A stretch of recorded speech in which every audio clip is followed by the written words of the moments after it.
Welcome back, everyone.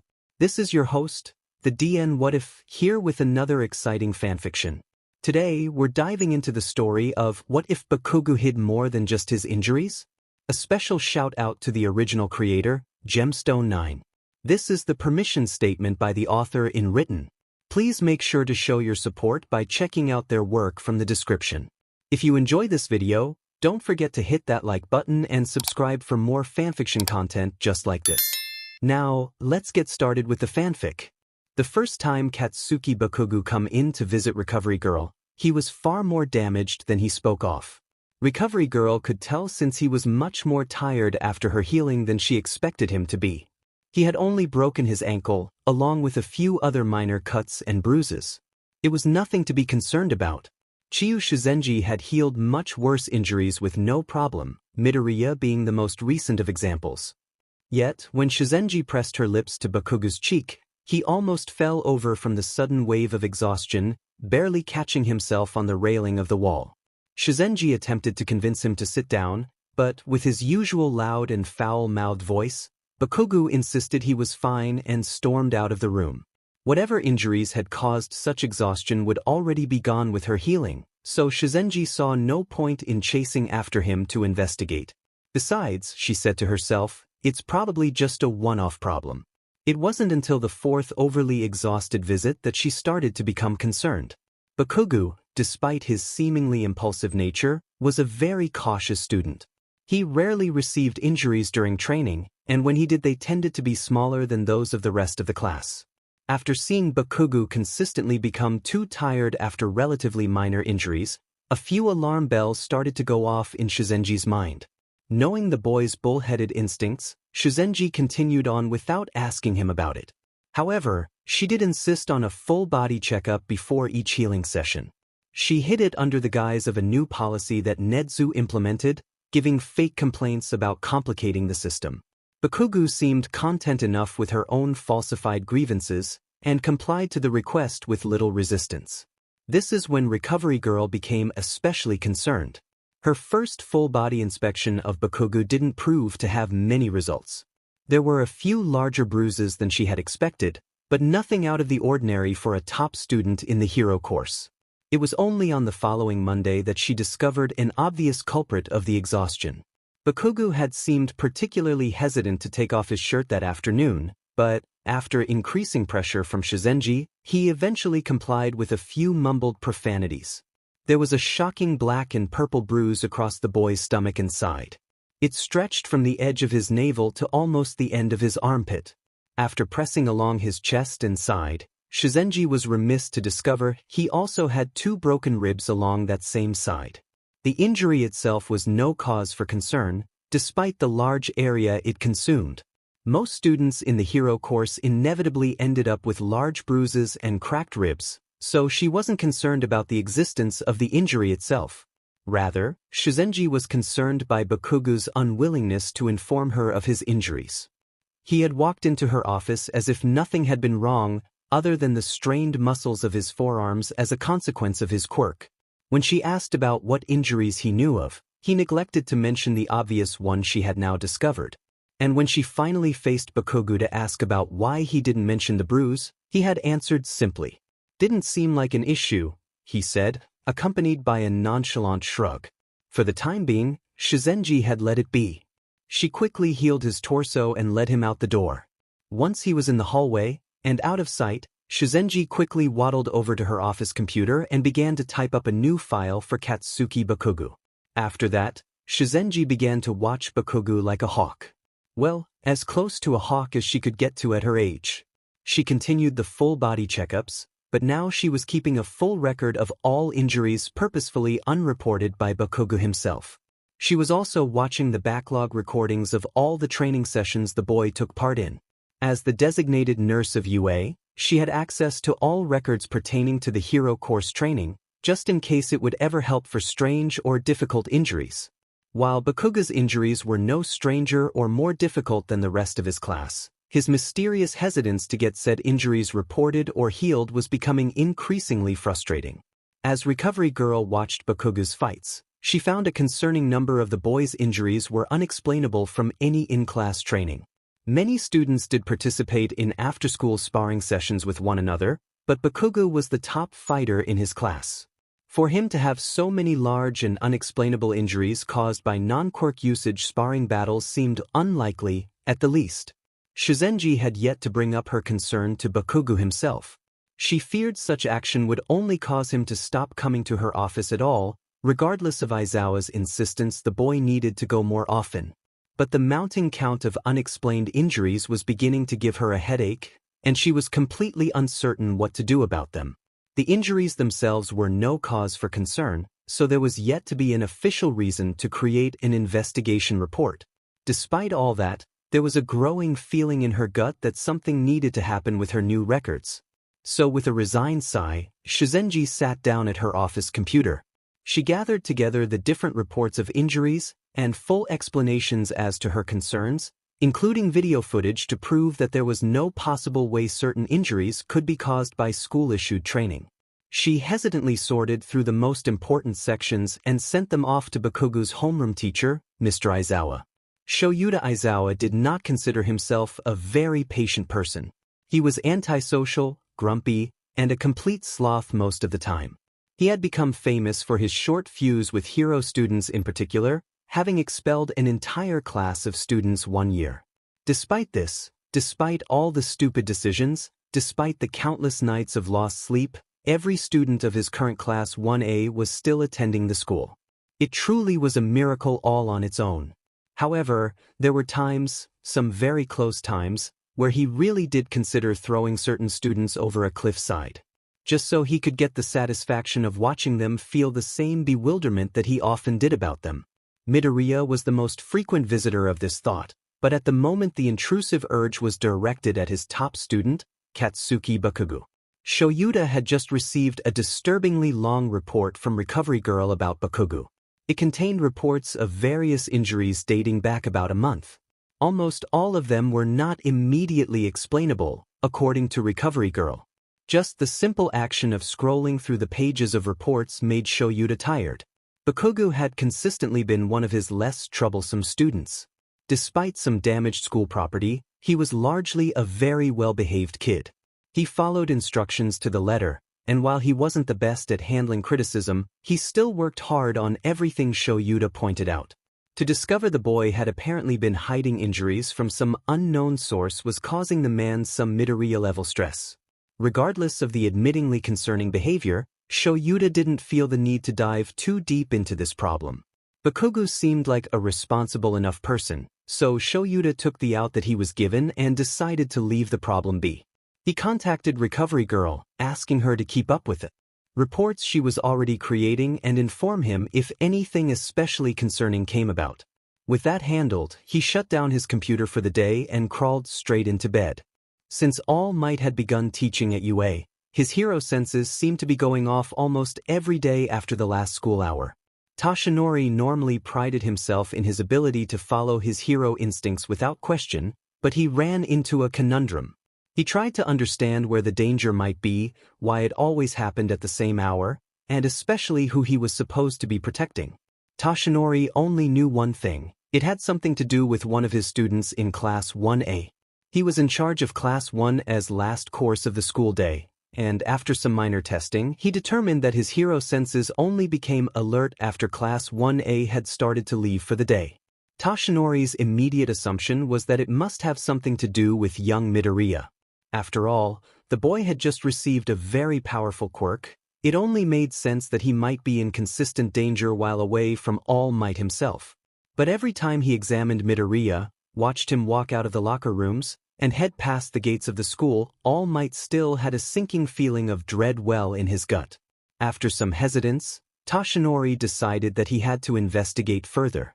After another day of his legs wanting to run toward whatever danger existed, All Might, now in his smaller, natural form, caught up with Midoriya on his walk home. "Oh, All Might? What are you doing here?" The boy grasped at his own fingers, twitching as if he had just stolen cookies from a jar. "No need to worry, young Midoriya. I simply wish to accompany you for the day." Toshinori brightly grinned as he put out the lie.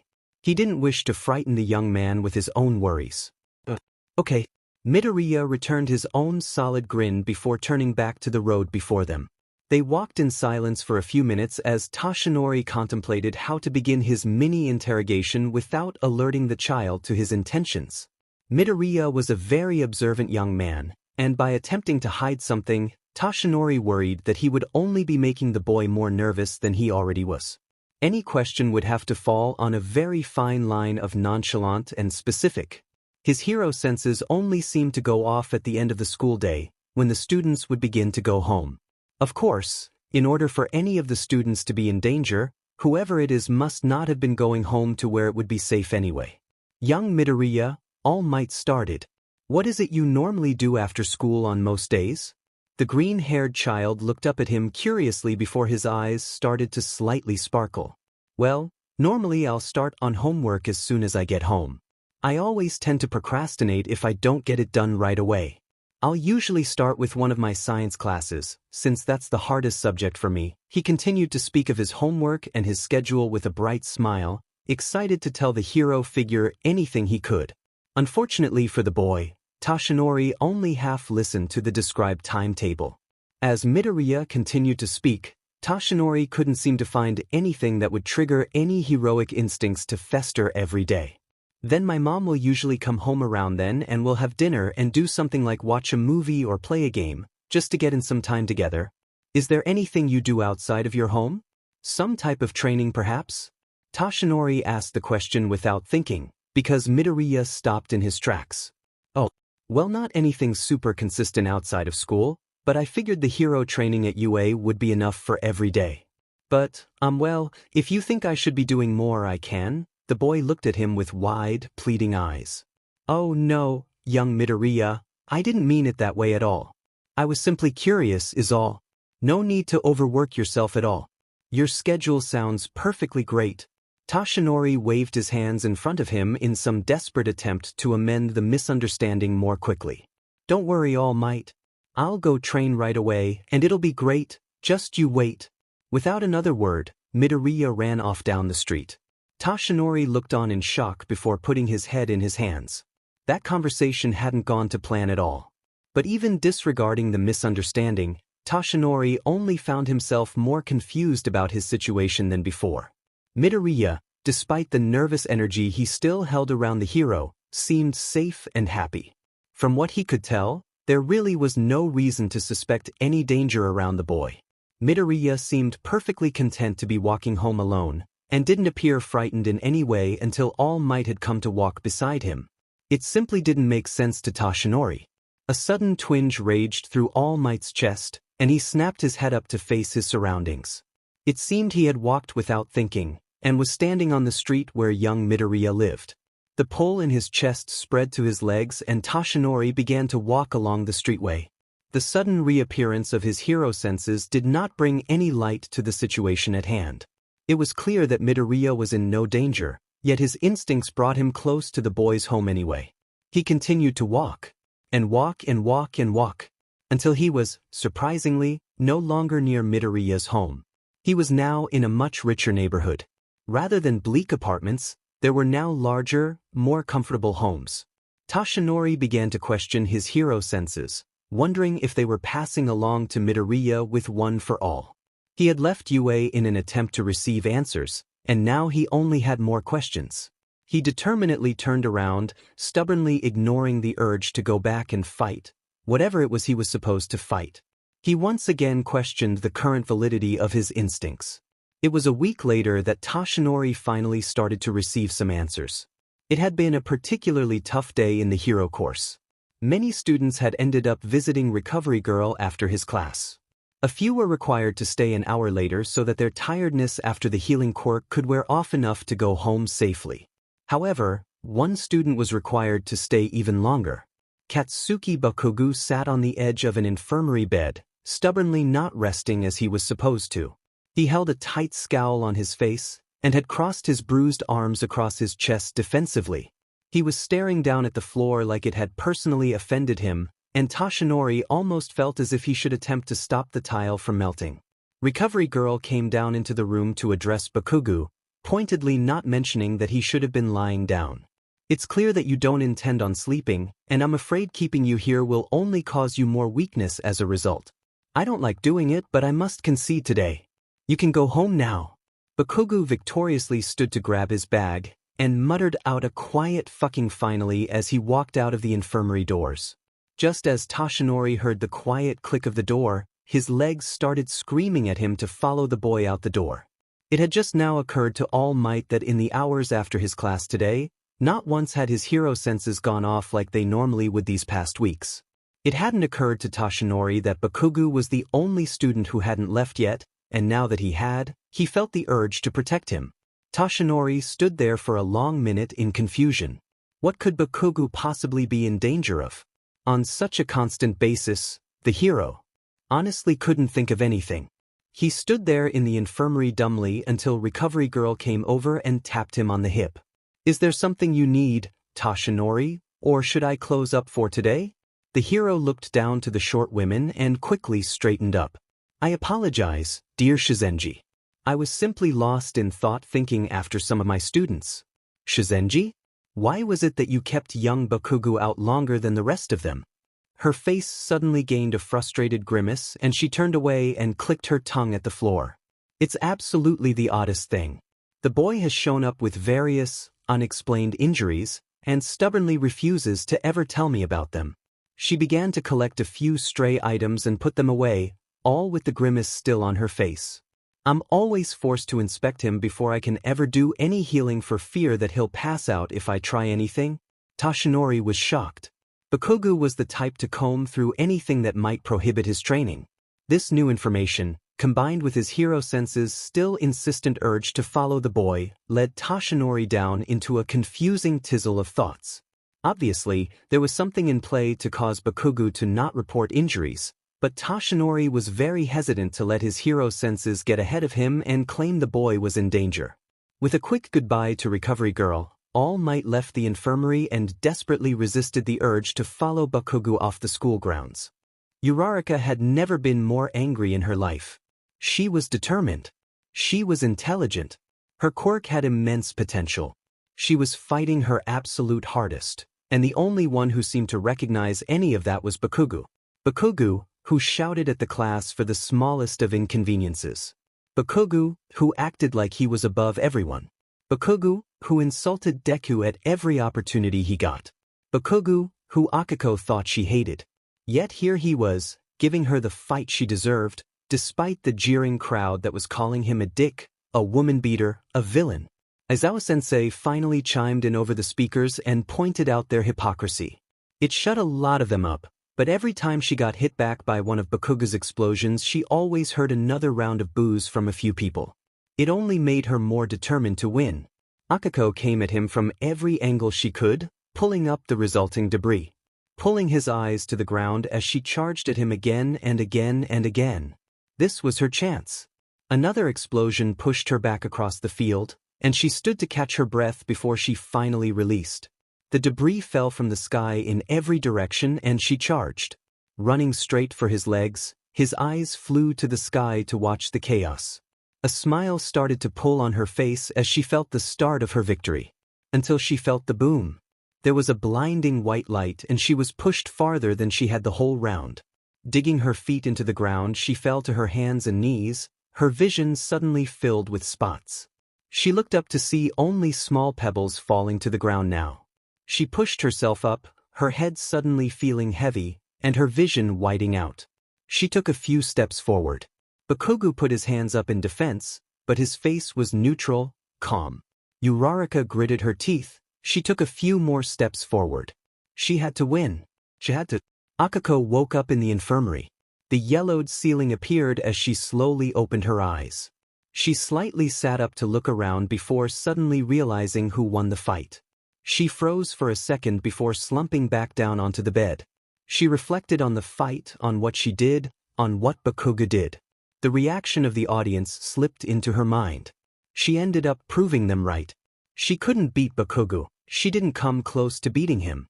His explosions were powerful enough to blast an avalanche of debris into mere pebbles. She didn't even have a chance. She heard the small click of the infirmary door and jerked up to see the slightest bit of a hand as it closed the door.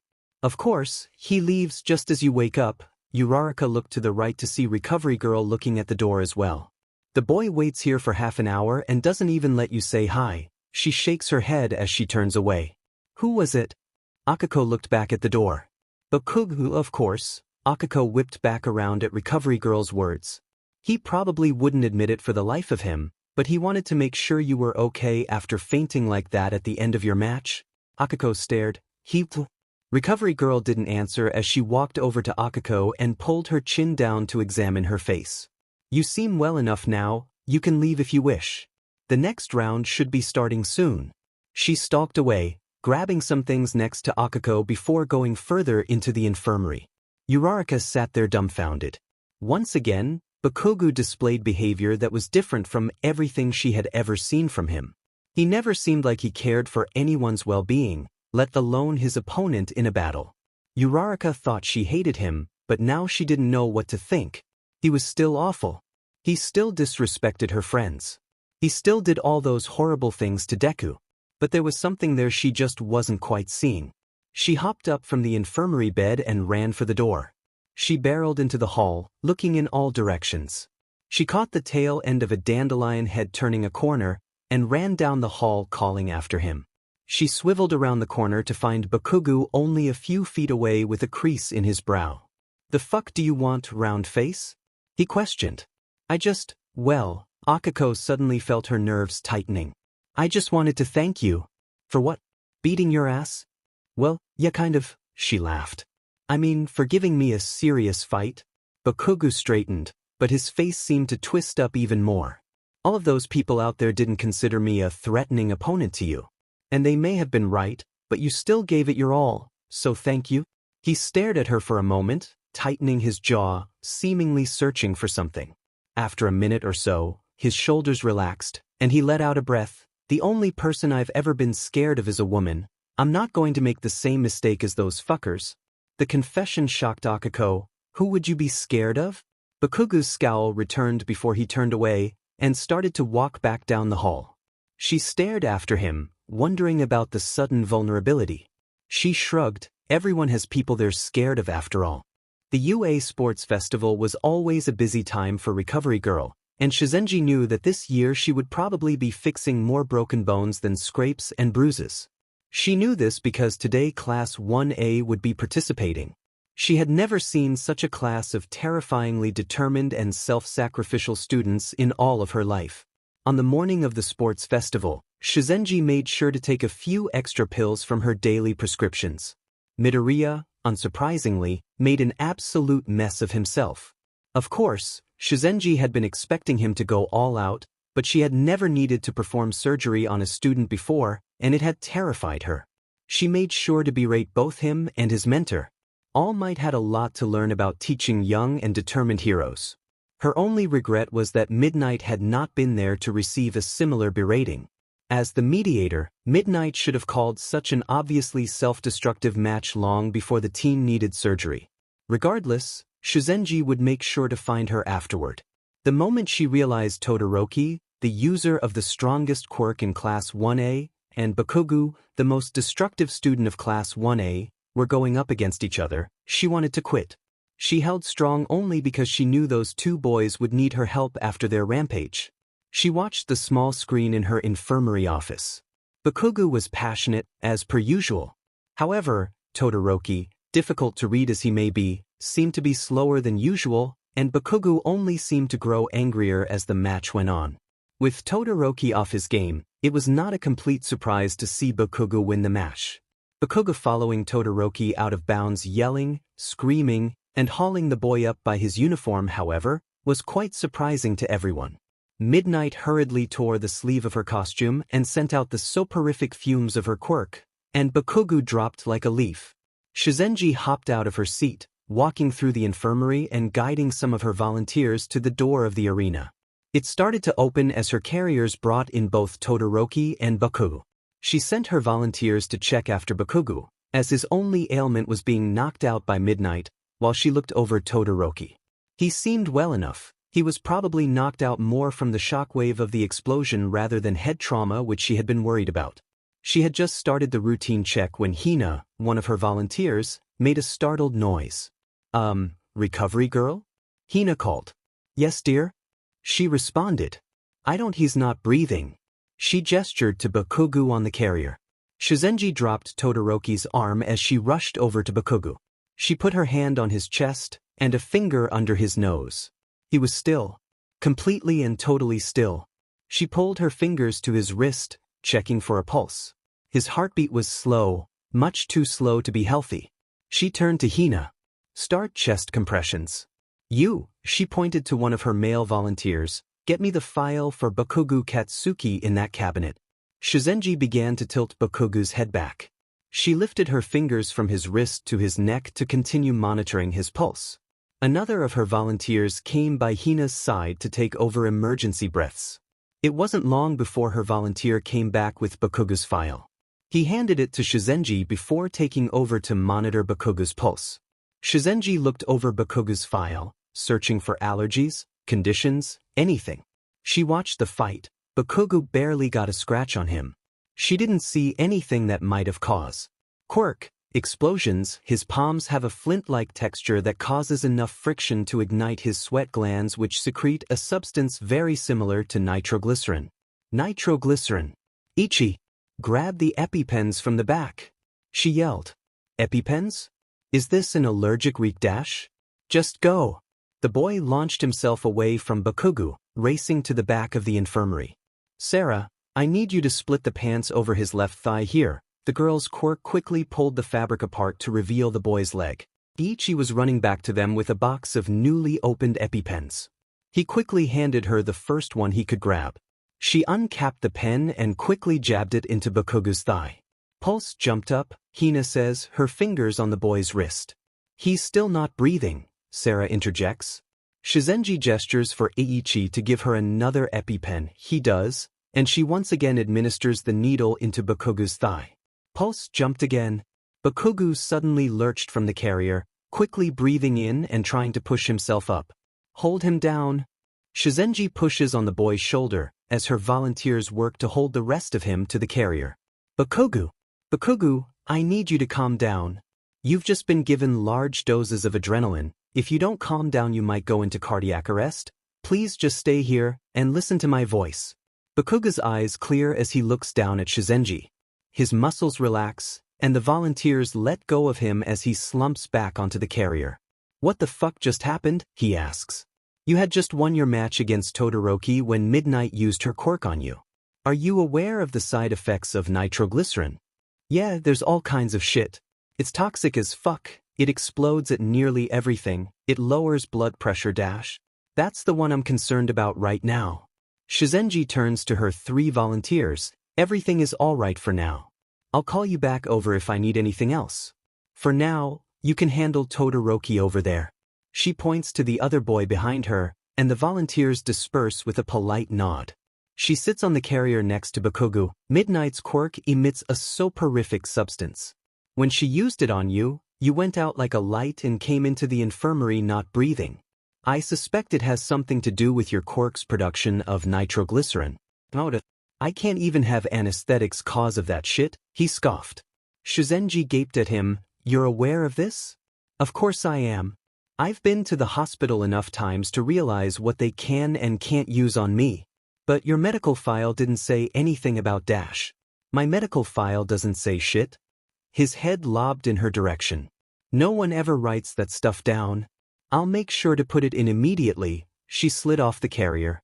Bakugou looked at her in what Shizenji assumed was annoyance. Do whatever, I don't care. He looked back up to the ceiling. Suddenly a door slammed open, and Bakugou, who previously looked very calm for someone injected with adrenaline, had flown up and clung to the wall behind him. What's taking so long? Midnight whined as she walked in, Cementos behind her. We need to do the award ceremony. Well, excuse me, for taking care of the student you nearly killed. Shizenji's clipped tone was obvious to even the unconscious patients. Killed? Midnight stared down, and with their height difference, it was quite the down. You are never to use your quirk on Bakugou again, Shizenji continued. The nitroglycerin produced by his body lowers his blood pressure to a degree that using any type of soporific substance could kill him. Keep that in careful consideration. Bakugou had not said a word and was still clinging to the wall. Shizenji turned to look at him before toddling off to correct Bakugou's medical files.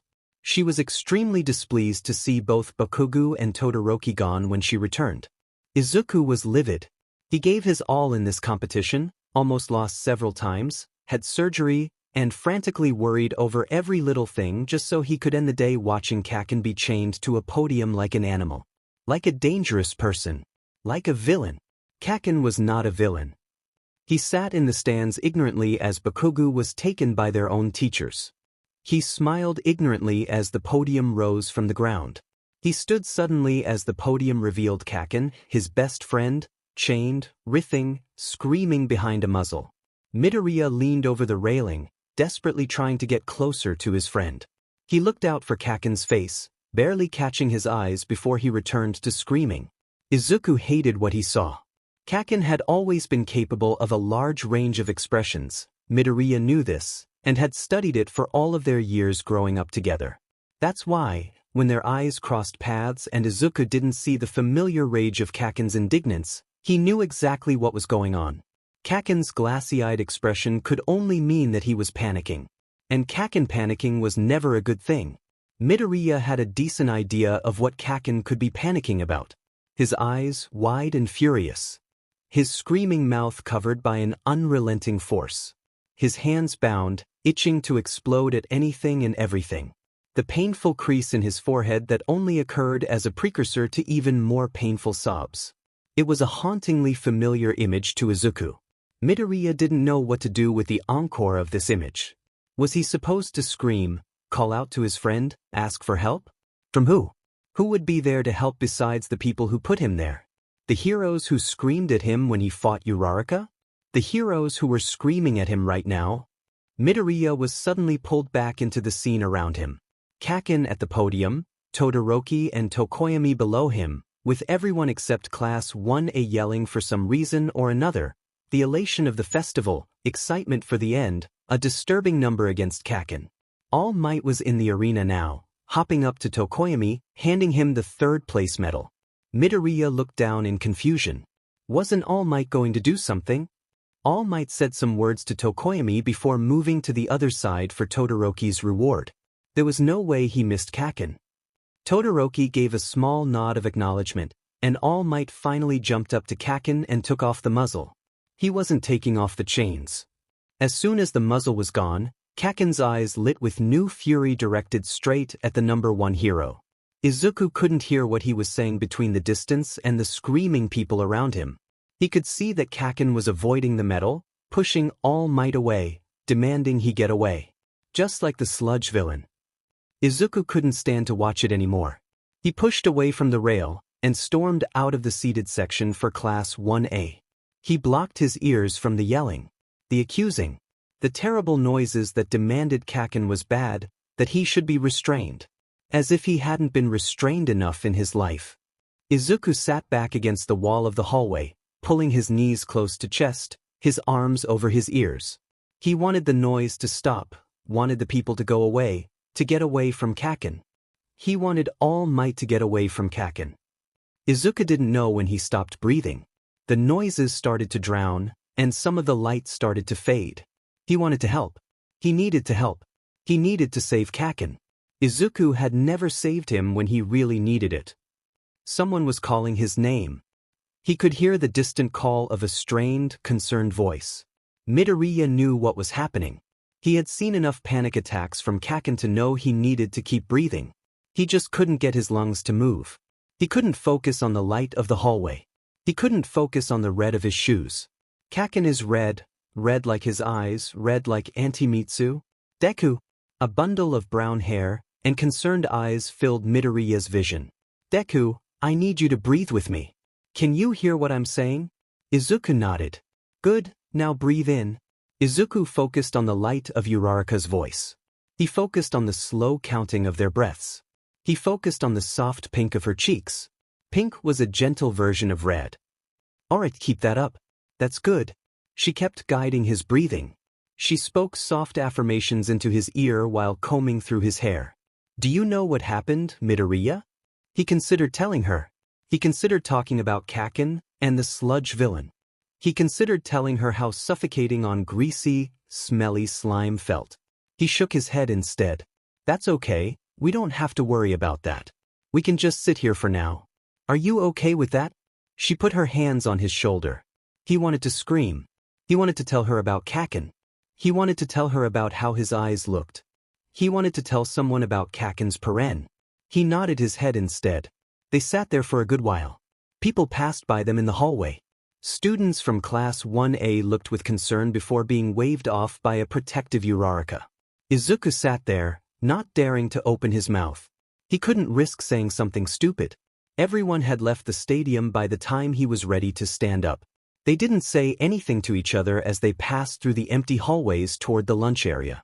Midoriya appreciated the silence. He touched his pinky to Uraraka's hand in appreciation. She looked up in shock, before her cheeks reddened and looked back down to the floor. Midoriya was both relieved and frustrated to not see Kaken in the lunch area. He still didn't say anything as he followed Uraraka to the line of people. Eating food seemed to pass him by, and Uraraka only spoke a few comforting words to him. It was a pleasant hour, but once the food was gone and students started to separate, his worry started to fester back up. Wandering the UA campus was difficult, especially since he had to begin his search with Uraraka on his tail. He appreciated the concern, but he needed to search for Kaken, and he was pretty sure having someone else would only cause more problems than his lone presence. She did leave eventually, after many assurances from Izuku saying he was fine and just needed some time alone. His next problem was actually finding Kaken. It took much longer than Izuku would have liked, but he did get there eventually. Kaken was close by the lunch area, behind a large storage building for the school. He was on the ground, several holes in the clean soil around him and a slightly melted metal in the grass. It was quiet, despite the explosive boy and his explosive quirk. His eyes were closed and pressed down into his knees. Izuku nervously stood to the side. He had dealt with an emotionally compromised Kaken many times before, but not for a long time, and definitely not since the slime villain. Izuku had no idea how the encounter might have changed Kaken's demeanor when accepting comfort. It probably didn't do him any favors. The fuck are you doing here, Deku? Kaken lifted his head up to glare. Midoriya straightened up, putting his arms at his side. They shouldn't have done that. Izuku stared into his red eyes, which seemed to only harden more at the words. Fuck off, I don't need your shitty moral superiority. Kaken looked up at the sky. It was a silent demand for Izuku to leave. He ignored it like always. If something is wrong you can tell me? Kaken stood in a huff. If I wanted to talk about anything, it sure as hell wouldn't be with you. Kaken, the blonde grimaced at the nickname, you need to know that they shouldn't have done that? But Kaken only scowled more. I don't give a fuck about what they should or should not have done. It's over now, the only thing that matters is how the media is going to see it. It suddenly hit Izuku that this had been a publicized event, that Kaken had been chained up and panicking on national television. It suddenly occurred to Izuku that everyone would hear about this. Everyone. What about Mitsuki? Izuku asked. Kaken looked past Izuku's comb of green hair. I'll deal with it. Are you going to be okay? Red eyes hardened once again. Fuck off, Deku. Kaken promptly stormed off around the other side of the building, where Izuku couldn't see. Best Jeanist thought he knew what he was doing when he took on the son of the infamously ill-tempered model, Bakugou Mitsuki. He did not. He thought at least some of the characteristics of the mild-mannered designer, Bakugou Masaru, might shine through the boy. They did not. Best Jeanist thought perhaps with enough stern commands and strict ruling that the winner of the UA Sports Festival, Bakugou Katsuki, might just follow his authority. The boy did not. From the moment Bakugou Katsuki walked into his agency, Best Jeanist knew he had bitten off more than he could chew. The boy walked into his office with a proud smirk on his face. Tsunagu immediately took in his orange-clad costume. Minus the large grenade gauntlets on his hands, it was clear Bakugou had either his parents design his costume or he inherited the good eye for style. From what little Tsunagu could say of the boy, he imagined Bakugou wouldn't let another person design his costume, but perhaps there was an exception for his parents. The dark green of the bulky gauntlets contrasted starkly with the orange, creating an eye-catching clash. While Tsunaga didn't mind the color combination, he took issue with the intimidating nature of the grenade-inspired support item. The boy stopped behind Tsunaga, who was staring at the reflection in the glass. Bakugou stomped his feet down, calmly holding his stance and waiting for Genist to address him. The moment he stepped up, his smirk dropped down into a serious expression of concentration. He almost looked respectful. "To be perfectly frank, I don't like you very much," Best Genist stated. He watched the boy's mouth fall open through the reflection. He turned to fully address the boy. "I fully know why you chose my agency. I am one of the top 5 most popular heroes. You're the one that requested me." Any look of deference immediately disappeared as Bakugou scowled. "Yes, all of my recruits recently have been perfect little angels. Having watched you at the sports festival, you certainly stood out." Watching the sports festival had been an experience for Tsunaga. Bakugou Katsuki had an intense air of confidence. It exuded with every step and breath he took. There had been many young heroes who began with arrogance. The difference with Bakugou Katsuki is that he had the skills to back it up, and that concerned Tsunaga greatly. It was one thing to enter a field with arrogance and be proven wrong. It was entirely different to enter a field and be proven right. That's the true reason he requested Bakugou, but of course, he couldn't tell the boy any of that, or else he would be performing counterintuitive to his goal. Instead, Best Genist gave a short summary of his thoughts on the boy's skills. He made it clear that he was impressed by his level of application. It was common for quirk users with offensive abilities to not utilize their quirks to their full potential, especially in high school. Seeing Bakugou use the explosions for evasion and defensive maneuvers had been surprising, to say the least. With every compliment of the boy's skills, he could see the scowl lesson. Bakugou was clearly proud of his work, which was exactly the problem.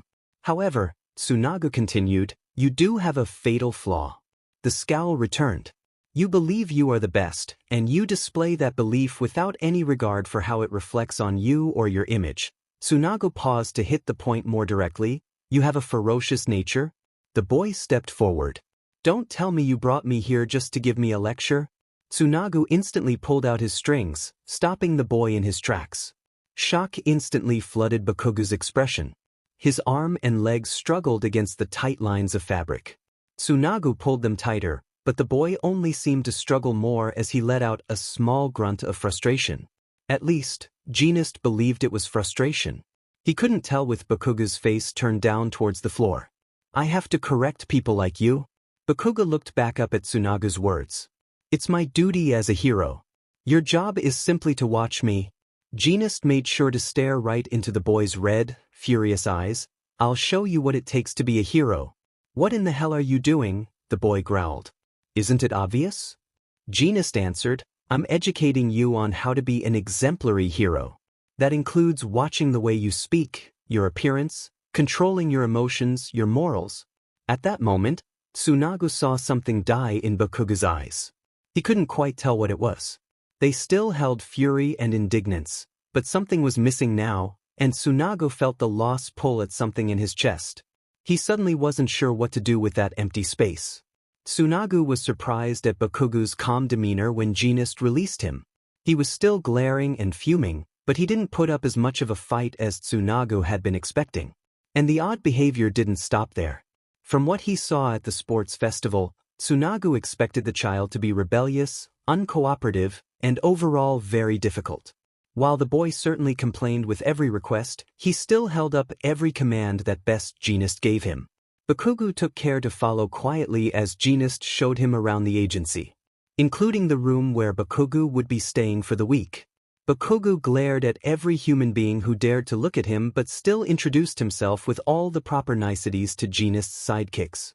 He obeyed every order to the letter, even those he made clear he disagreed with. It was puzzling to Tsunaga. Bakugou had the appearance and demeanor of a carbon copy delinquent, yet the skills and obedience of a teacher's pet. It was two images that he couldn't seem to merge in his mind despite seeing the result right in front of him.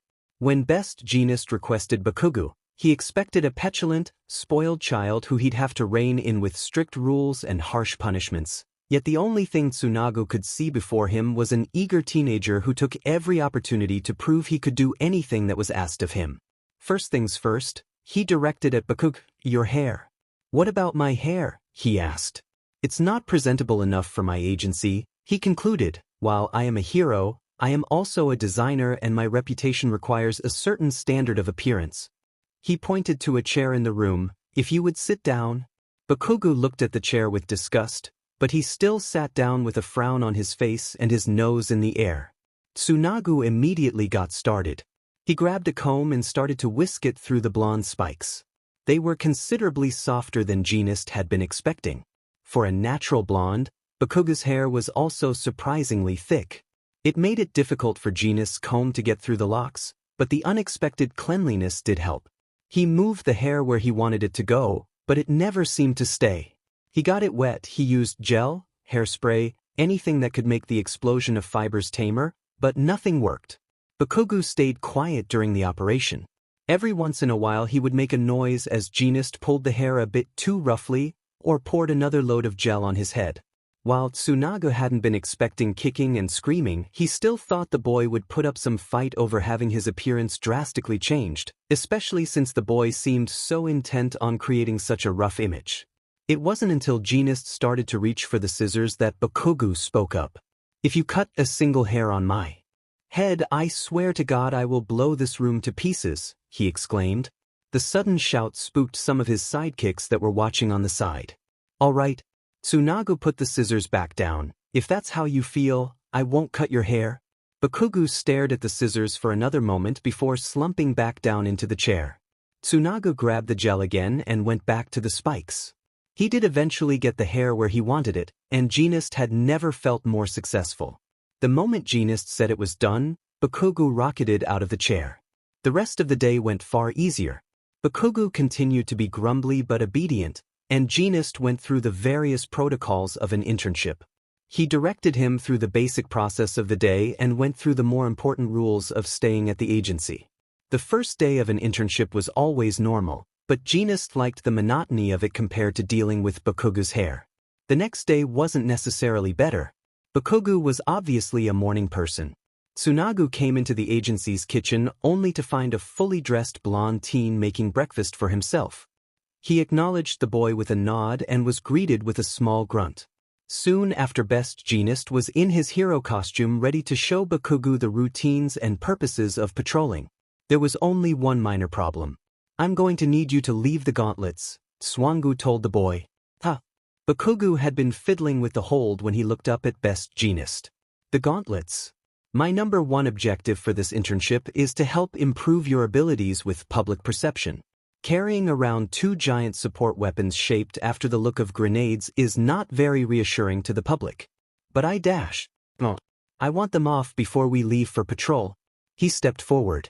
"You don't understand, That is a direct order. You either follow it, or we don't go on patrol. Is that understood?" Genist cut him off before he could continue. Bakugou stood there rigidly. He looked frustrated and conflicted. He opened his mouth several times to speak before finally relenting. He began the process of removing his gauntlets, and Genist let out a relieved breath. "Good, with that handled. We'll get on with the day." Despite the rough start, the rest of the day went by fairly easily. Bakugou was eager to begin the patrol. He watched with bright eyes and Genist guided him through the route. Genist had the largest route in the agency since he was the lead hero. Best Genist was very disappointed to see Bakugou's casual, liberal use of his quirk. About every 10 minutes or so, Bakugou would send off small explosions in his gloves. Nothing in particular seemed to trigger it. There was no change in his behavior, emotion, or demeanor. The boy just did it without thought or provocation. For now, Genist let it be. He had already pushed the boy regarding the gauntlets, and he didn't want to put too much on him all at once. The day went on normally. Bakugou listened attentively and acted with quick precision. Besides a small dispute between Bakugou and some children, there was no large hassle, thankfully. Genist was already troubled enough with expecting Bakugou to do something. The surprisingly obedient behavior of Bakugou, trying to decide how to teach Bakugou's hair. Genist suddenly came to the realization that he was very troubled by this internship. At the end of the route, they arrived back at the agency without much fanfare. Bakugou came in with an almost melancholy disposition, and Genist was uncertain what to do about it, if he should do anything at all. Bakugou went back to his room, for now, probably working on an assignment for school if Tsunaga had to guess. The next day was not fun. It started off with Genist seeing all of his hard work on Bakugou's hair had been completely reversed with a few days and a shower. It was back to its usual, spiky, crazy self, except worse because it still had the remnants of some of his treatment causing it to stick down or even up in some places. Tsunaga wished he could just leave it be now, but he had dedicated himself to improving the boy's image, and if that required another few hours of work wrangling with the blonde fibers, then he would do it. When Tsunaga informed Bakugou of their plans for the morning, he let out a loud groan but sat down regardless. Best Genist set into the hair, quickly realizing that he may have gone overboard with the gel. It was stiff despite the shower, and the comb wasn't enough to file through it. As Tsunaga attempted to separate the hair, Bakugou spoke from the chair. "You're wrong, you know." Tsunaga paused. "About what?" "About why I chose your agency." "What do you mean?" He consciously moved his hands back to the boy's hair. "I was going to choose someone more suited to my quirk and fighting style. Probably would have ended up with Gang Orca. You know, I'm close friends with Gang Orca. Perhaps I can call him and ask for some tips on what he would do with you." "Really?" Bakugou attempted to turn around, but Tsunaga quickly held him still. "Yes," Tsunaga continued, "I think it would be very beneficial for both of us." They went quiet for a few minutes. Just as Genist began to add more gel, with a lot of hesitation, he realized something. "If you were intending to go with someone else, why did you choose my agency?" "The old hag, I mean," the boy hesitated. "My mom caught wind that you requested me. Since you're both in the fashion industry, she figured it would be a good PR stunt, so I had to." Tsunaga froze. "You chose me because your mother asked you?" Bakugou scoffed. "More like threatened. She knows I wouldn't do anything she said otherwise." It suddenly occurred to Tsunaga that this wasn't the first assumption about Bakugou he made. It also occurred to him that this wasn't the first wrong assumption he made about Bakugou. With this new information, Tsunaga came to the startling realization that almost everything he thought about the boy had been wrong. Even something as small as why he chose Best Genist agency. He thought the boy was arrogant and allowed that arrogance to override the more intelligent choice of a better-suited hero, but he was just obeying his mother. Tsunaga didn't know what to think. He stood frozen behind Bakugou for some time, trying to think over his own conflicting emotions, and only recognized the long pause when Bakugou turned to look at him in confusion. Tsunaga quickly jumped back into action, combing through the blonde hair in front of him. They both left the silence alone, keeping the confusing conversation where it lay. Despite the hours of frustrating hair prep and even more frustrating realizations, the day only got worse. Bakugou attempted to argue about his gauntlets once again. Genist insisted he leave them, and Bakugou went on to throw the support item at the wall, causing a large dent in the drywall. At least Bakugou looked remorseful afterward. While on patrol, Bakugou continued his terrible habit of setting off mini-explosions every 10 minutes. The pops and crackles were starting to get to Genist's tired brain, but he still didn't mention it. Halfway through the patrol, Genist wasn't sure he could take much more, but it only got worse. It got so much worse. Hosa City was suddenly attacked by a small battalion of powerful and hard-to-kill creatures. The only hero who seemed even somewhat effective was Endeavor, to Genist's chagrin. Best Genist had to make sure Bakugou got back to the agency safely, but the child protested the whole way through, insisting he join along, and it only made the process longer and more agonizing. Genist arrived in Hosu as quickly as he could, but he was very late to the game. There were only 1 or 2 creatures left, and there were heroes with much more useful quirks. Genist focused on protecting civilians and pulling other pros out of danger, which made Tsunaga just want to scream. By the time Tsunaga came back to his agency, he was officially done for the day. He was confused, frustrated, worried, and still had to write a report for the day. He walked into the front office, unsurprised to see it mostly empty. However, Bakugou was sitting on one of the chairs next to the wall, and when he saw Tsunaga walk in, he jumped from the chair, speeding over to Tsunaga. What happened? It must have been something big. None of the news stations were saying anything dash. Not now, Bakugou.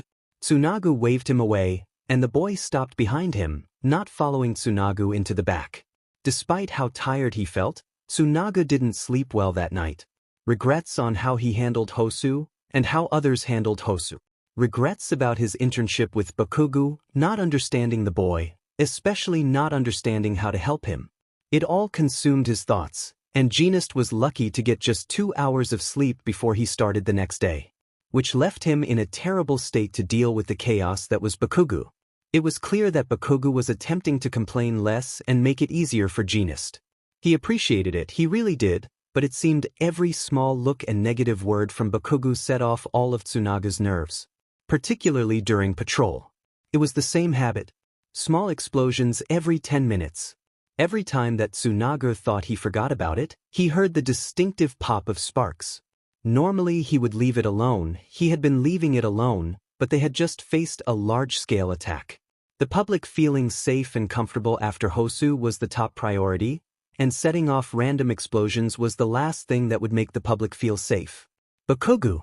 Tsunaga turned to face the boy behind him. You need to stop using your quirk? The fuck do you mean?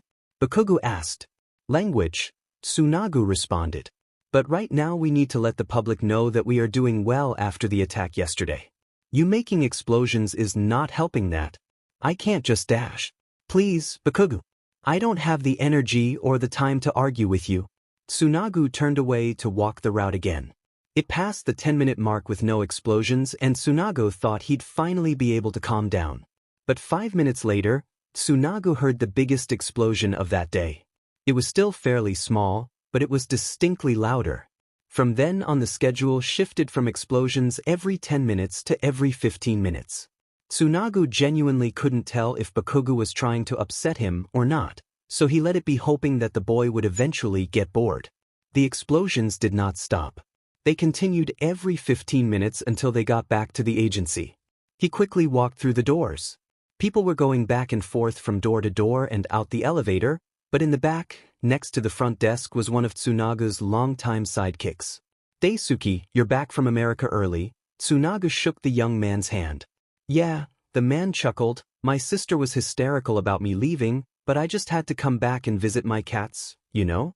Tsunaga could feel some of the weariness ease from his shoulders. Oh yes, your cats. The only reason you came back. Definitely not about that boyfriend of yours. They shared a quick laugh. They had a quick conversation about the well-being of his sister, her new baby, and his own health.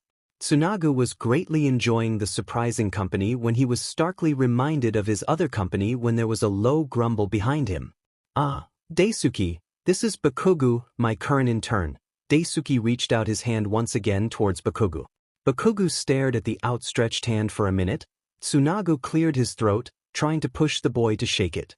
The blonde looked up at Tsunaga with a scowl and raised his hand only to spark a series of explosions. Daisuke flinched back at the sudden sound, and Tsunaga grabbed Bakugou's arm, pulling him away from the sidekick. The fuck did I do? Bakugou exclaimed. Language.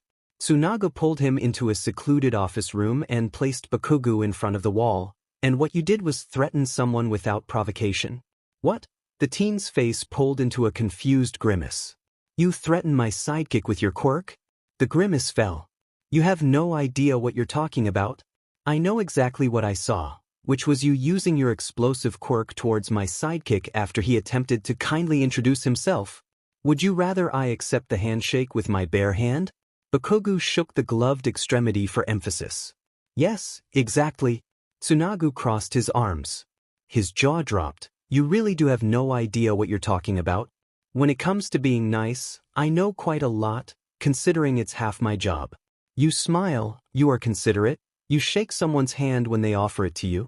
Bakugou stared at him with shock. Are you trying to teach me how to be nice, or how to be a hero? It's important to create an impression of kindness for civilians. Niceties weren't the point of this specific conversation, but Genist wanted to teach the idea regardless. I know how to be fucking dash. Language, Genist interrupted.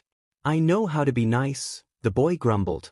I'm not an idiot, but I'm not gonna dress myself up in some facade of kindness just for some stupid extras.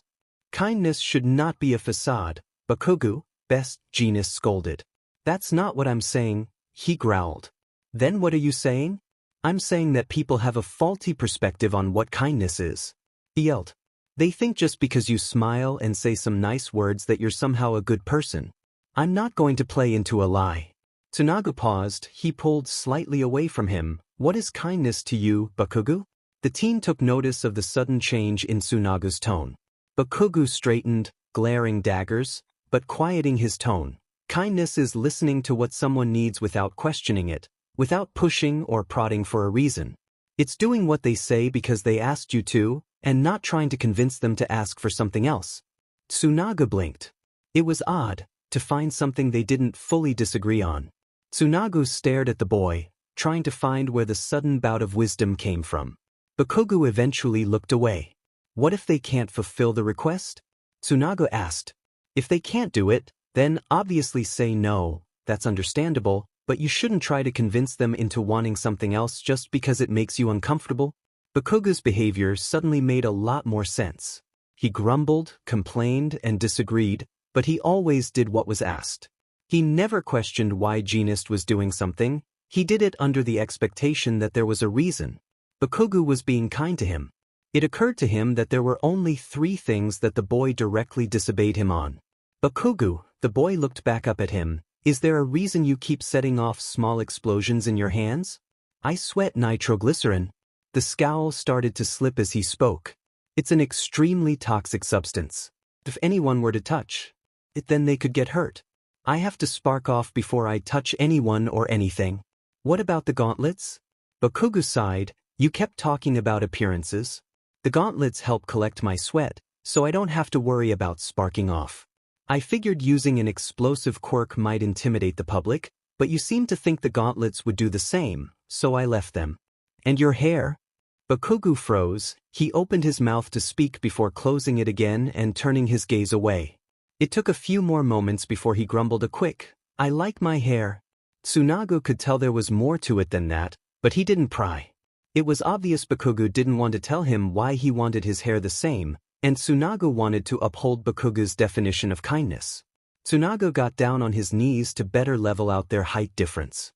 He reached for the boy's shoulders, but the blonde suddenly flinched away. His back hit the wall behind him.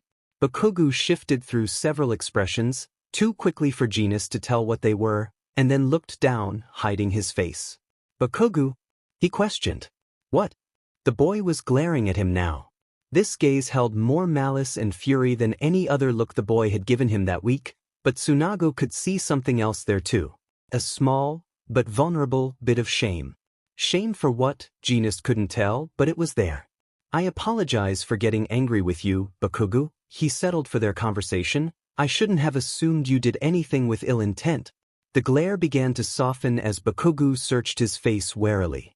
It's whatever, he answered. I suppose I should let you go for the day. Tsunaga stood back up. I hear you have to write a report for Aizawa.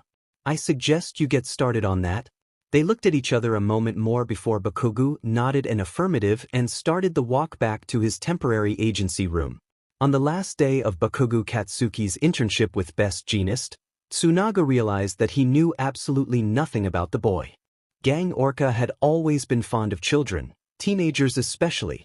Kids always had a passion that was lost on most people, and he loved to have a part in developing that passion into heroism, or whatever else they wanted to do. He had applied to be a teacher at multiple hero schools, but was always rejected for his unprofessional mannerism. In other words, the mutation from his quirk was too intimidating. He was sure that Yue didn't hold the same prejudices, but they only needed a new teacher recently, and he couldn't blame Nedzu for taking All Might on before anyone else. In summary, Gang Orca did not have a lot of opportunities to work with kids. He took on what interns he could, but wasn't ordinarily chosen. Because of that, Kugo always spoke with Tsunaga after the man finished one of his many internships. Kugo and Tsunaga met up about a week after the infamous Bakugou internship. Gang Orca had already been hearing snippets of frustration and disbelief from Best Jeanist through offhand comments on phone calls, short, late-night text messages, and other sources of reliable info, Tsunagu's sidekicks. But it finally came time for their scheduled meetup, taking place at Kugo's home, far from the prying eyes and ears of paparazzi, so Kugo could get all the details without worry of a headline. When Tsunagu told the perilous tale of Bakugou Katsuki's internship, Kugo knew he would absolutely love the kid. The sports festival had been full of surprises that year, but no one more so than Bakugou Katsuki. The kid was powerful, intelligent, driven, and absolutely wronged by everyone in that stadium. Kugo wished he could have been there in person to wrangle some of those heroes by their necks. The award ceremony was a disgrace to such a promising hero student. Hearing that Kugo's best friend, Best Jeanist, had taken on the young man for an internship filled Kugo with such glee that he could almost sing. Kugo had always known of Tsunagu's quick judgment.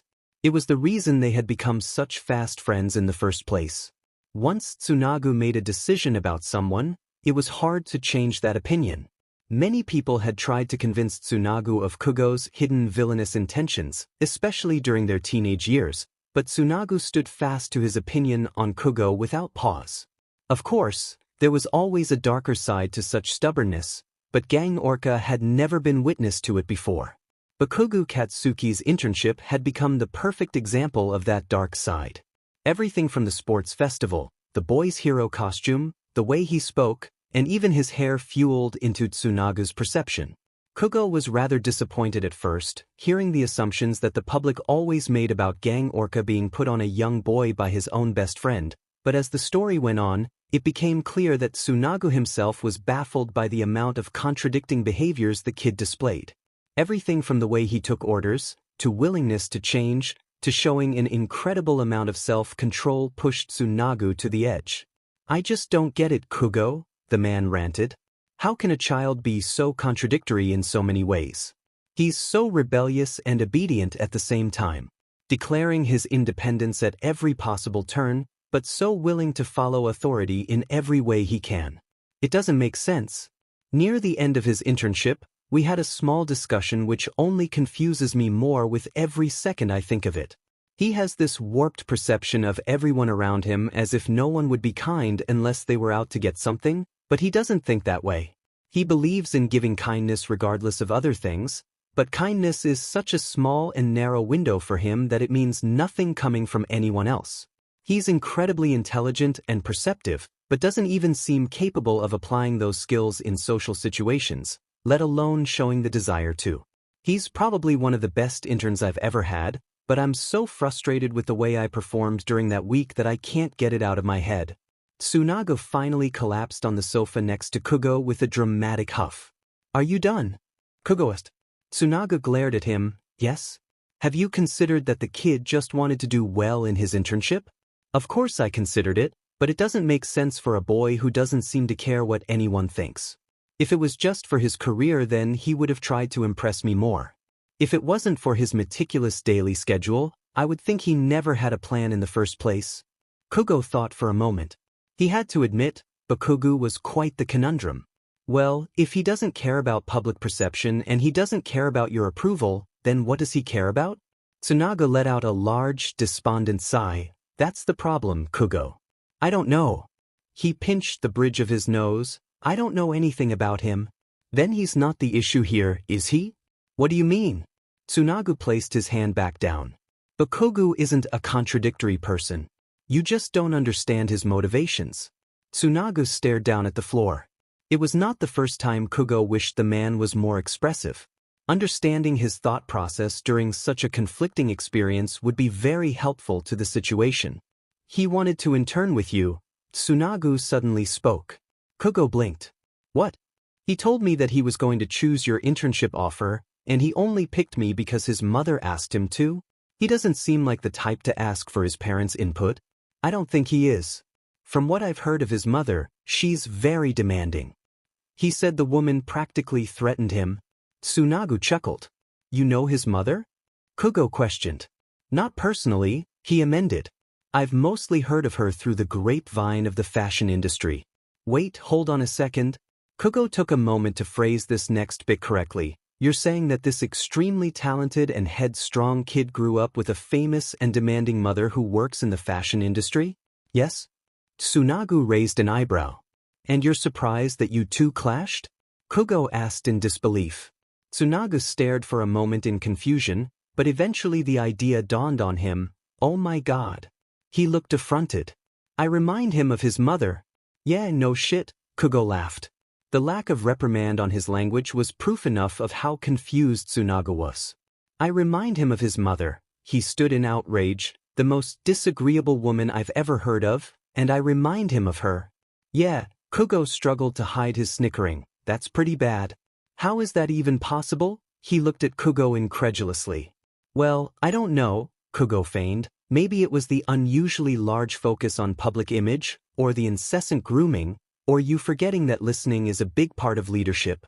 Kugo pointedly raised his eyebrow to emphasize his point. Or maybe he just saw how stubborn you were and made a conclusion. Tsunagu sighed, rubbing his temples. All right, you have a point. So, Kugo continued, what's the lesson here, Su? The man thought for a moment. I shouldn't make such quick judgments of a teenager? I'd expand that idea to everyone, but baby steps. Kugo hummed in approval. I don't get it. Tsunagu sat back down. How do you understand him so much better than I do? You haven't even met him. He's a powerful, angry teenager who loves to fight and gets put in too many boxes. Kugo shrugged. Understanding him was inevitable. When Kirishima finally made his decision to become a hero, he had to start off small.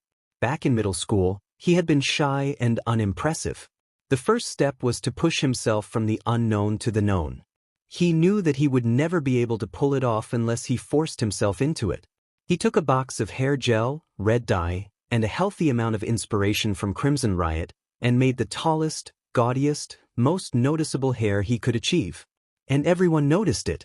He couldn't walk 2 feet without a new person commenting on his hair. Even people he didn't know were complimenting him on how cool it was. It pushed Kirishima into the limelight. It forced him to say hi and interact with the people around him. People he was scared of. It was exactly what he was trying to achieve. Each step he took got bolder. He started wearing more colorful clothes. He started initiating conversations rather than reacting to them. He started talking to some of the girls at school. Mina was the first. Being the catalyst to his realization, he had to talk to Ashido above all else. She was kind, vibrant, and compassionate. She was everything Kirishima was striving to be, so he started to take after her. He talked more, talked louder, and joined the tennis club. Okay, so he wasn't very good at tennis club, but he tried it, and that's all that mattered. There was one thing about Ashido, however, that no matter how hard he tried, he couldn't get it down. Her ability to make friends. Ashido was his friend of course, but she already had an established group she hung out with, and he didn't fit in a group of prep girls, even with his recent self-improvement. He tried being chill, he tried being peppy, he tried being excitable, he tried being crazy, funny, cocky, and every other personality imaginable under the sun. None of it really worked. He had people that liked him, but no one he would really consider a friend. The major problem was that by the time he decided to change, he was already deep into middle school. All the kids had developed their friend groups, and probably weren't going to change them anytime soon. Kirishima geared up for the next few months alone, and prepared to make friends in high school. His chances only got better when he learned both he and Ashido had been accepted to the Class 1A of UA High. Which is why, a few weeks into the new school year, Kirishima was hitting himself for choosing Bakugou Katsuki, of all people, to be his new best friend. He doesn't know why he was so drawn to the blonde. Perhaps it was the confidence or the natural talent, or the amazing leadership skills Bakugou refused to use, but Kirishima saw an angry, fluffy-haired, exploding teenager in his class, and he was awestruck. He knew that if he couldn't make friends with this kid, he would never succeed in the hero profession. Kirishima talked to Bakugou at every opportunity he could. He would sit down next to the blonde, saying something along the lines of "Hey dude" or "What's up bro?"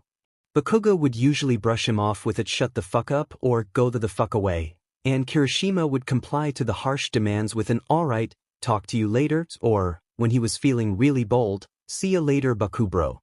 With each of those small interactions, Kirishima had spent a combined time of 10 minutes with the other boy, not including the USJ attack where they epically took down bad guys together. All in all, his efforts seemed pretty fruitless, and his fate appeared to be sealed in stone until the sports festival came around. A large group had surrounded Bakugou, and Kirishima was pretty overwhelmed with just the idea of trying to go through them all, but he took a second to think of Ishido's vibrant confidence and all the rewards of friendship that came with it. Barely passing by some of the larger students, he exclaimed his presence to Bakugou. He squirmed underneath the boy's beady, analytical eyes that burned with a hunger for victory, but held a wobbly smile to hide his quivery hands. Eventually the blonde pulled his eyes away, scanning the rest of the small crowd with a scowl. Elbows, pinky, shitty hair, you three are with me? Kirishima sagged in defeat as Bakugou pulled away from the crowd. Kirishima started to look through the crowd for who else could be his teammate, when Ishido bumped his shoulder and pushed ahead to trail after Bakugou. Come on, Kiri, let's go plan. Quickly. She grabbed his hand and pulled him to catch up with the blonde ahead. Kirishima opened his mouth to correct her when it struck him. Wait, he pulled a hand up to point at himself. I'm shitty hair? He looked up at Bakugou, now in front of him again. No duh, fuckface. What did you think I was going to call you when you have that abomination on your head? Kirishima hardened both his arms to crash them against each other. Thank you, Bakugou. He bowed. I promise I won't disappoint you. You better not, Bakugou replied. I intend to win this thing. Ever since then, the four of them had been stuck together like glue. Bakugou had started tutoring him. At some point Kaminari joined in on the study sessions, which brought him closer with Ishido and Shiro, and eventually all four of them were coming to Bakugou for help on all the various subjects. One day he blew up, metaphorically and literally, and demanded they all just have a weekly study session with him where he could answer any of the questions they had simultaneously. The four of them had readily agreed. The idea was that, during the week, they would agree to someone's house for everyone to meet at over the weekend. They had eventually just formed a rotation, at the behest of Bakugou.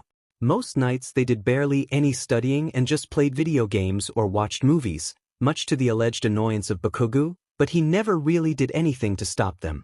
During lunch, on a Wednesday, Kaminari hesitantly came up to their normal lunch table to explain that he wouldn't be able to be at their study session this weekend. But you're supposed to host this week? Shiro cried. I know, and I told my mom that, but my aunt and cousins are coming over this weekend, and my mom wants me to hang out with them. Kaminari rushed to explain. I guess that's okay then, we can always plan somewhere else. Mina concluded. No, Kaminari exclaimed. It's the worst possible outcome. I hate hanging out with my cousins. Well, that's families for you, Mina replied. Kaminari groaned into the table. Okay, Kirishima interjected. Where do we want to go this weekend? Can you do it again, Shiro? No, he shifted to face the redhead with wide eyes. My mom already complains too much about how loud we always are. There's no way she'd let me agree to more than we already have. Hey! Kirishima turned to see Mina staring teasingly at Bakugou. How come we've never been to your house, Blasty?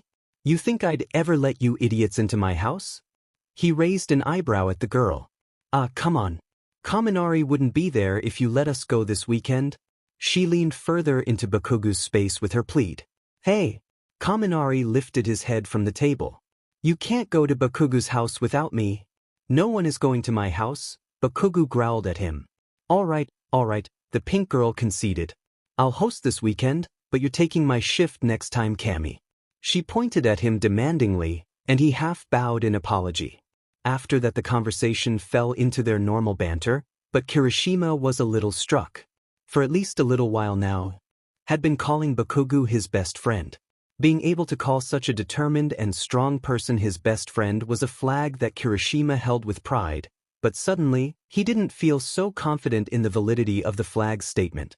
He interacted plenty with Bakugou at school, and lost more Smash Brothers rounds to the guy than he could count, but how could he be considered even close to a best friend if he had never even been to the guy's house? Midoriya probably had more claim to the title of best friend than he did. For some reason, the idea of Midoriya being more of a friend to Bakugou than Kirishima really bugged him. Maybe Bakugou was rubbing off on him. The idea of what Bakugou's home might be like stuck with Kirishima for the rest of the day. He imagined his room would be covered in hero posters, like his was. There would be a shelf in the living room which carried all of the trophies and awards that Bakugou earned over the years. His mom would be a professional wrestler, and his dad would be an astrophysicist. He would make dinner with his mom and bake cookies with his dad. Kirishima couldn't imagine Bakugou coming from anything different. On Thursday afternoon, they were resting post-workout. Bakugou's workouts always killed Kirishima. The man was insane when he very hesitantly called attention to it. "Hey Baku bro?" He started. "What shitty hair?" The boy breathily replied before gulping in heaps of water from his bottle. "What do your parents do?" Bakugou suddenly coughed out a lungful of water out onto the concrete beneath them. Kirishima, not knowing what else to do, lightly beat against the boy's back in an attempt to help. When the blonde was finally able to breathe normally, he looked at Kirishima with a harsh glare. "Why are you asking?" Kirishima shrugged. "I was curious." Bakugou glared a second more. Biting at his cheek in thought, the old hag is a model. Doormat is a fashion designer. They own a clothing brand. He looked away, staring at the now damp spot on the concrete. "Who?" Kirishima asked. Bakugou rolled his eyes as he looked back at him. "The old hag is my mom. The doormat is my dad. Makes sense now, shithead?" "Oh." Kirishima blanked. "They own a clothing brand?" "Yeah." Bakugou grumbled. "What about it?" "Nothing." He exclaimed hurriedly, "I'm just surprised is all. Looking at you, I would have never guessed." Kirishima cringed at the poor wording of his statement. Despite the obvious unintended insult, Bakugou seemed to smile. "You'd be surprised what I picked up from their job." Now that he had found his in, Kirishima rushed in to ask his real question. "Why don't we ever go to your house?" The small smile fell. "What? You hear about my parents and suddenly you're interested?" "No." Kirishima waved his hands in surrender. "I just thought that since we're friends, it might be nice to know what your home and your parents are like, you know? I don't care if we're friends or not, shitty hair. You don't have a right to know shit about me. I'm not saying that. I just think it would be cool to meet your family and get to know more about you." "You're not meeting my parents?" Bakugou started to walk away. Kirishima rushed to catch up to him. "Why not?" "Because that is that last thing I would want anyone to do," he growled, keeping his face forward and away from Kirishima. "But your parents sound super interesting, and I bet you act totally different around them. Like how you said I did around my mom's." "You're not meeting my parents?" He tried to speed ahead of Kirishima. But Bakugou dashed. "Just stop it." Bakugou turned around to face him. Kirishima stepped back in surprise. There was a desperation in the other's eyes that Kirishima couldn't place properly. "I don't want you near my parents. I don't want anyone around my parents, so just fucking drop it, Kirishima." He stormed off before Kirishima could respond. At the beginning of their friendship, Kirishima had tried really hard to get Bakugou to use his real name.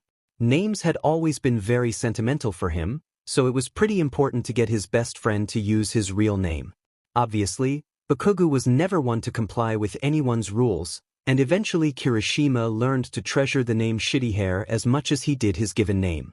But now, Bakugou had just called him by his real name, and Kirishima couldn't think of a worse way for it to happen.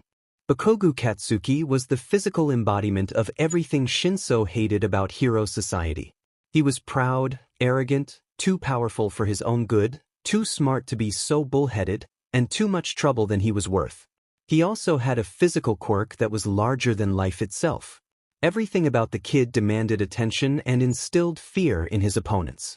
Shinso had only seen the guy in action for about an hour in total, yet he could already see everything about him that he needed to. Shinso had every reason to hate what seemed to be a symbol of the quirk hierarchy. And then the podium rose. Shinso was shell-shocked. The boy who had exhibited strength and power against every foe, the boy who looked to be the culmination of everything used to discriminate against Shinso, was rendered powerless.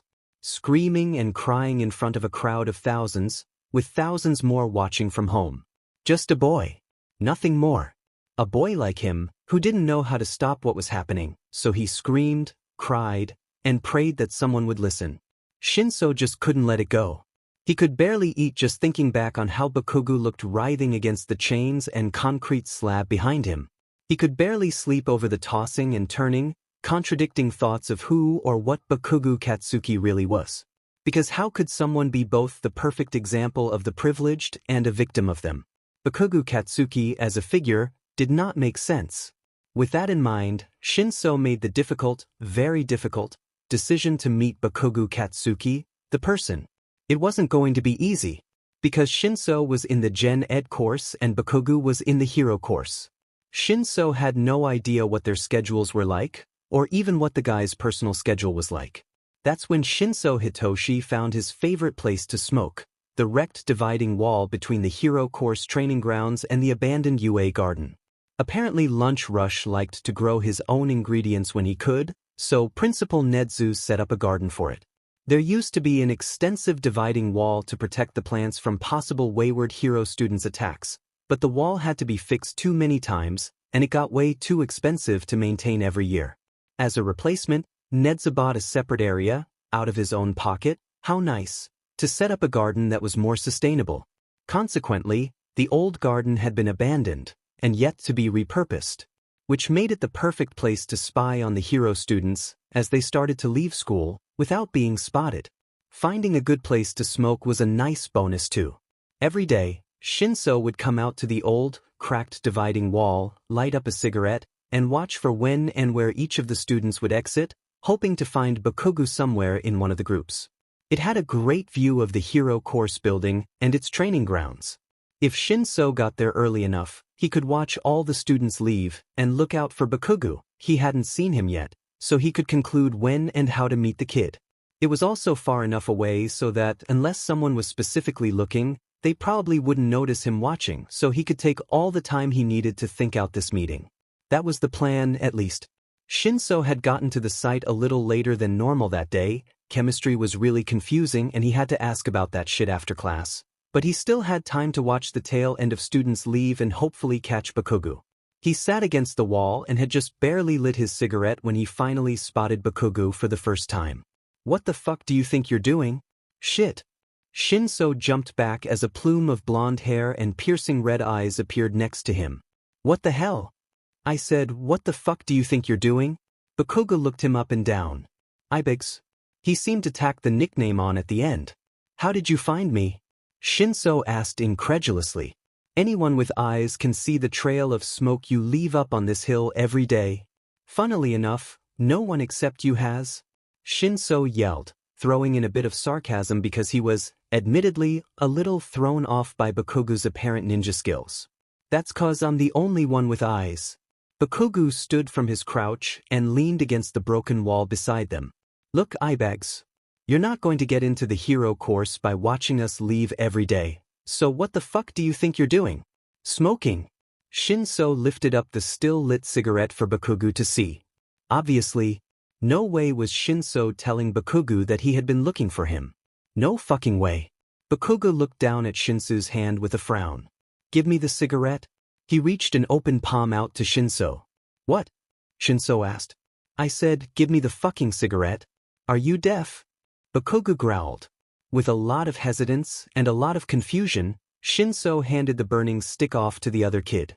And that kid promptly exploded, causing the stick to turn to ash in his hands. "What the hell, man?" Shinso scooted back another foot as the ashes were dumped onto the dying grass. "If I'm going to be talking to you, I'm not gonna breath in that shit while I do it, so stop whining." Then Bakugou Katsuki, the person, sat down against the wall next to Shinso Hitoshi, and talked about the weather. They've talked every day since then.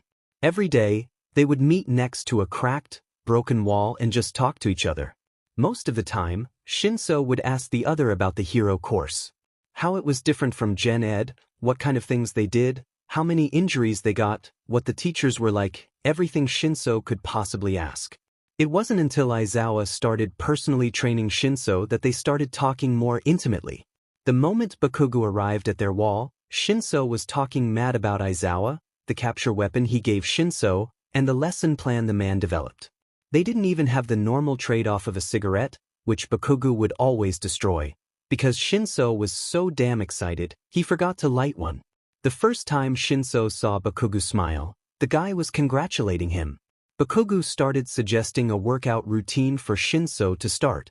That led to a conversation about each of their daily routines. that led to a conversation about their different preferences, in food, in movies, in video games. That led to a conversation about why they have certain preferences, a conversation which was quickly shut down by Bakugou. Which then led to a conversation about what they shouldn't ask about. Shinso put down his quirk, Bakugou put down Midoriya, shitty, fucking Deku, as he had phrased it. Both of them put down family. It wasn't until Bakugou got back from his internship that they started to talk about some heavy stuff. Bakugou was always, surprisingly, quiet, but Shinso had never seen him so dead. His eyes were unfocused, he didn't share his opinion on anything even when Shinso said the Star Wars prequels were good, and the boy was almost completely unmoving, which was definitely weird because Bakugou was always moving. Something about nitroglycerin causing too much adrenaline or whatever. It was disturbing to say the least. Bakugou looked defeated. The last time Shinso thought something like that was after the sports festival. So Shinso asked what happened. Bakugou didn't resist the questions, but he sounded tired. Not sleepy, but weighed down. The aftermath of the sports festival was a lot worse than Shinso thought because Bakugou told a story of panicked mothers on the subway, judgmental glares, a very harsh internship, and one attempted assault. Apparently, people didn't take too kindly to being around a person who was chained up by professional heroes. In return, Shinso told a story of hesitant peers, leering adults, horrid assumptions, and lots of discrimination. It was the first time he had really told anyone any details, even if he didn't tell Bakugou the full story. After that conversation, they looked at each other with a newfound respect. Something Shinso had never experienced with another person before. This was Bakugou Katsuki, the person. They went back to their normal banter after that day. Bakugou would mention something about class, and Shinso would make fun of him. Shinso would mention something about training, and Bakugou would make fun of him. And every day after school, they would wait for each other in front of the cracked, broken wall of the abandoned garden. It was after the semester's final exams that Shinso was waiting for the blonde this time. Hero course exams always took longer because they had a secondary physical exam, whereas Gen Ed only had the regular exams. After a full hour of waiting, Bakugou was finally stomping over to their wall, fumes practically coming out of his ears. Shinso took one last blessed breath of his cigarette before Bakugou was jutting a hand in front of his face and demanding it. You know, Bakugou put out the end of the cigarette on the wall and let it drop to the ground. You have to be so fucking stupid to take this shit. Why the fuck would someone as smart as you even try this shit? This stuff kills your lungs, it messes with your breathing, it absolutely fucks your brain dash. Okay, Shinso interrupted, you always take my cigarettes away, but you've never been pretentious enough to give me a lecture on the consequences of smoking, so what's going on? Nothing. What the fuck are you talking about? Bakugou screamed. Then what's got you so pissed? Shinso asked. Bakugou glared at him for a moment before letting out a deep sigh. Bakugou slid down against the wall to sit next to him. I failed the final exam. Shinso's eyes squinted in suspicion. No way that happened. You were so prepared. Technically, Bakugou glared at him. I passed both parts, but in the physical exam I passed out while fighting All Might and Deku had to carry me across the finish line. That sounds like hell. Oh well. Shinso turned back to face the grove of trees in front of them. C's get degrees, I guess. What the fuck? Bakugou turned to him incredulously. You expect to get into the hero course with that kind of attitude? No, Shinso replied, but I was trying to be comforting. He shrugged. I don't come to you to be comforted. Bakugou relaxed against the wall once again. If I wanted that shit, I would go to Kirishima. Why don't you? Bakugou sighed. It's complicated. Kirishima is a great dude. He's my best friend for a reason, but he's just so... Bakugou struggled for a word. I don't know. I just don't think he gets it sometimes. And I do. Shinso laughed. Yeah? Bakugou questioned. I mean, of course you don't get all of it. At least, I hope you don't get all of it, but Kirishima is just so positive. And that's great, he should be happy, but sometimes he just doesn't understand that Bakugou paused. He took another breath to speak but stopped again and groaned in frustration, pulling at his hair.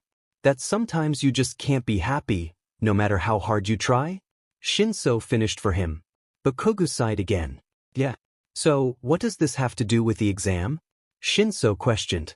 Kirishima failed? He relented. Actually failed. He failed the physical exam because he barreled ahead without strategizing. Oof, Shinso responded. Exactly, Bakugou groaned. If I were to go to him about this, he would try and insist that I did well, and that I should be proud, but I just can't. I know he doesn't mean to upset me, but talking to him about this kind of thing just makes me feel worse.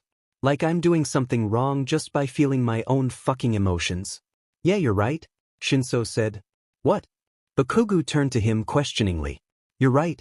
Shinso looked over at him. I get it, he shrugged. Bakugou gave an unamused chuckle. Exactly. And since we're already in Therapy Town, what's your issue with the Midoriya kid? I've said this time and time again, Ibex. It doesn't matter how many times you ask me. I'm not telling you shit about Deku. Fair enough. Shinso smirked, and turned to Bakugou jokingly. What's your issue with my smoking?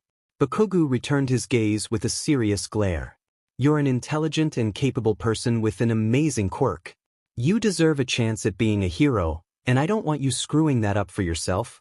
Shinso hadn't been expecting that. He stared at Bakugou's still serious face in shock.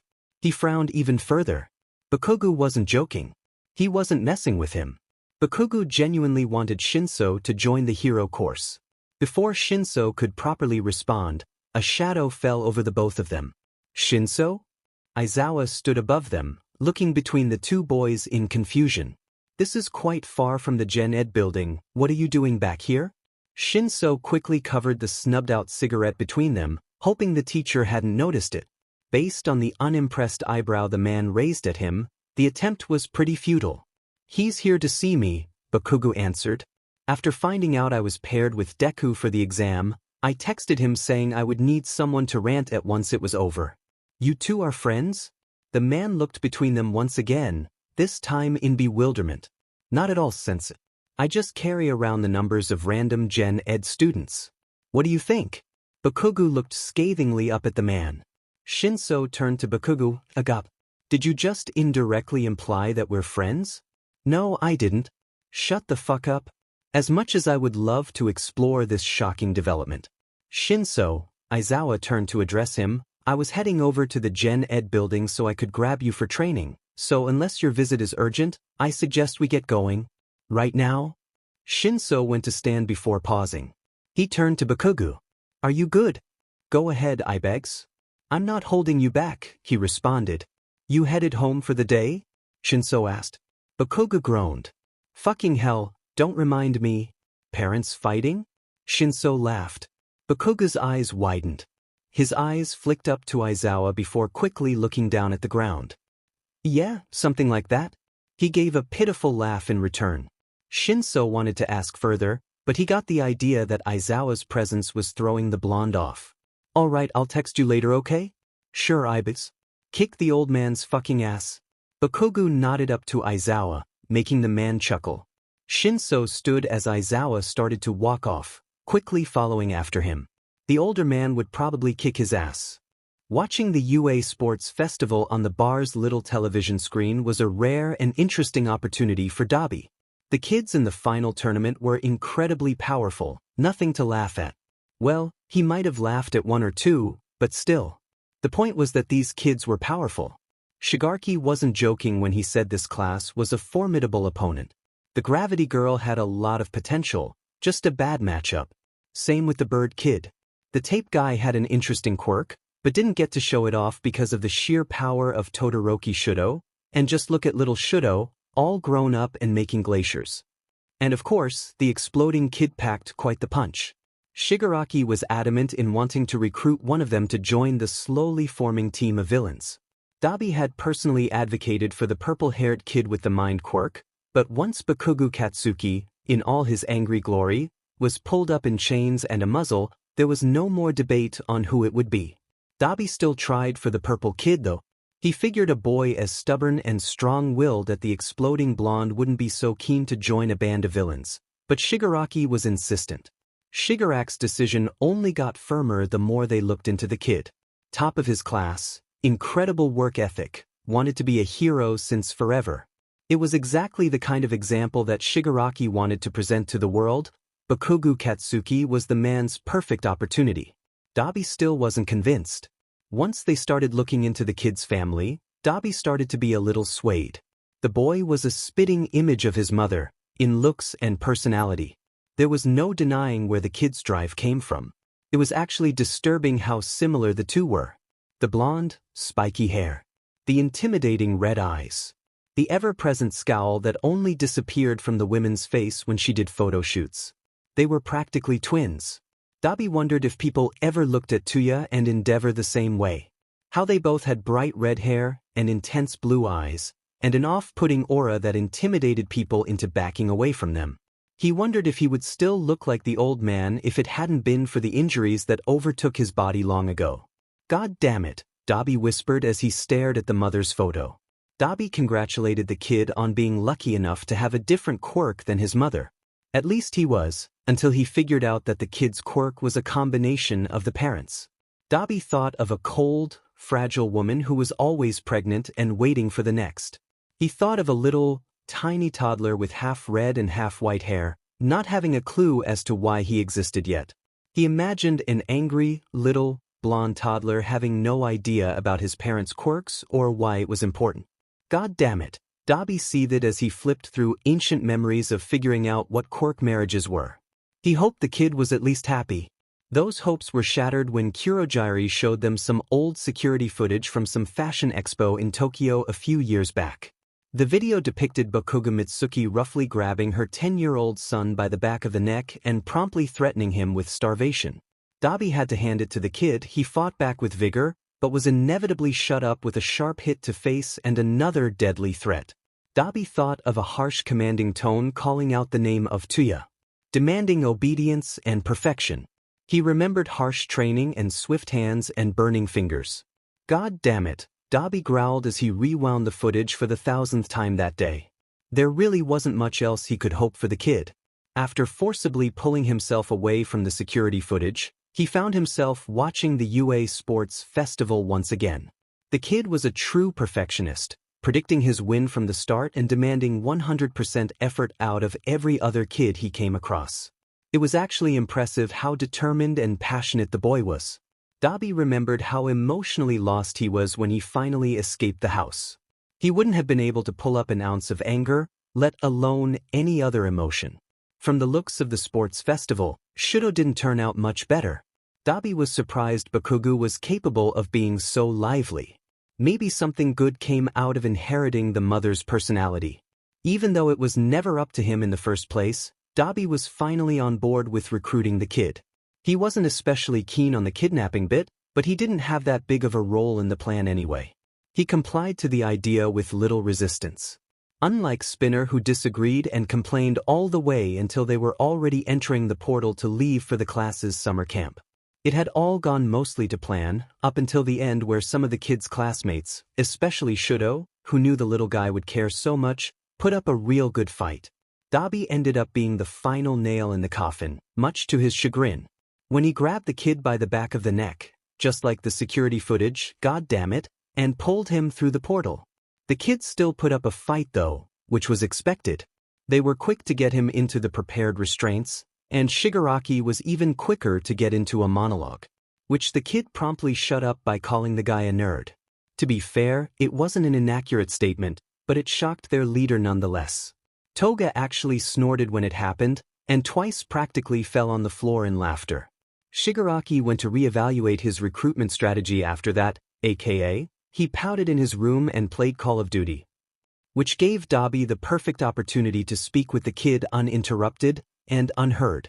Dabi pushed the door open to see the kid already glaring at him before he even entered the room. "How you holding up, Dandelion? Get the fuck out of my sight, you burnt-ass motherfucking bitch." The kid pulled against his restraints like he was trying to jump at the man.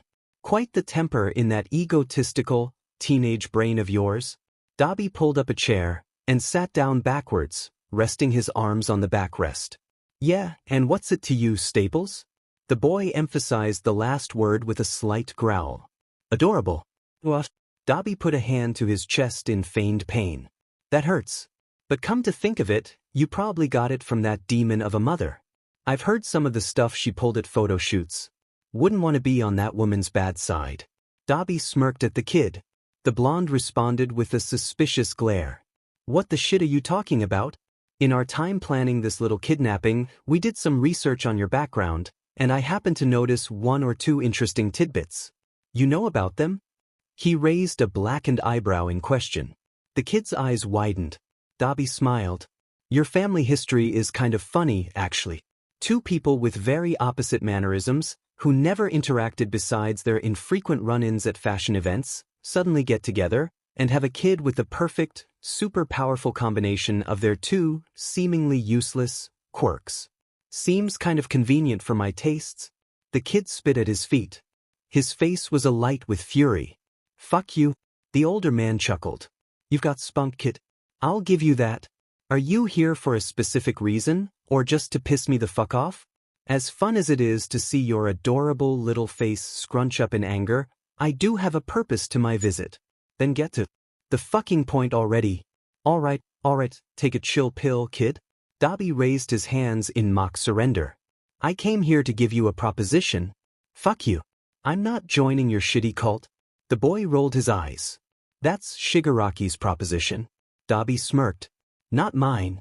Oh, the kid snarked. And how is yours different from Hanzi? If you want to get technical about it, the outcome is the same. The difference is intention. The suspicious glare returned. Then what's your intention?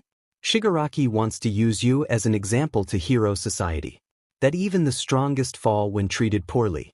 I, however, just want to get you away from your bitch of a mom. The boy blinked. What? Your mom? She hits you, right? The kid's eyes widened again. His breath quickened, and he started struggling against his restraints again. Whoa there, stallion.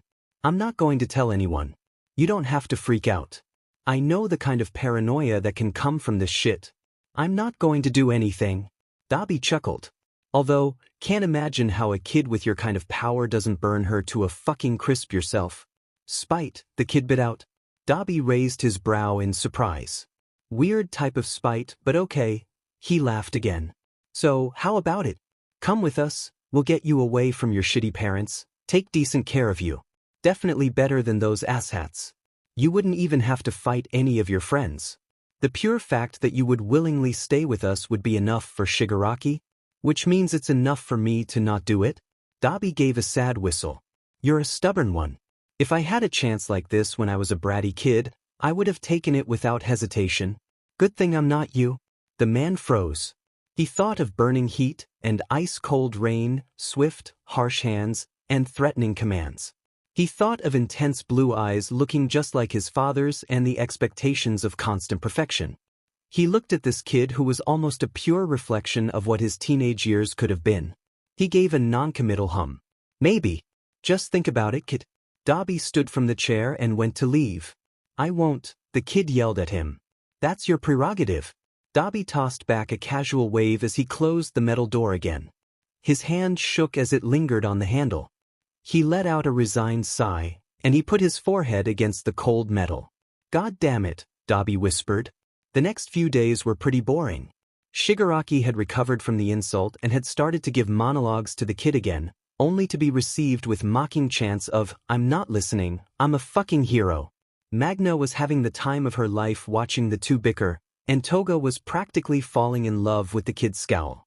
Spinner avoided the boy as much as possible, but even he could admit that the constant fighting was a funny kind of comeuppance for the kidnapping.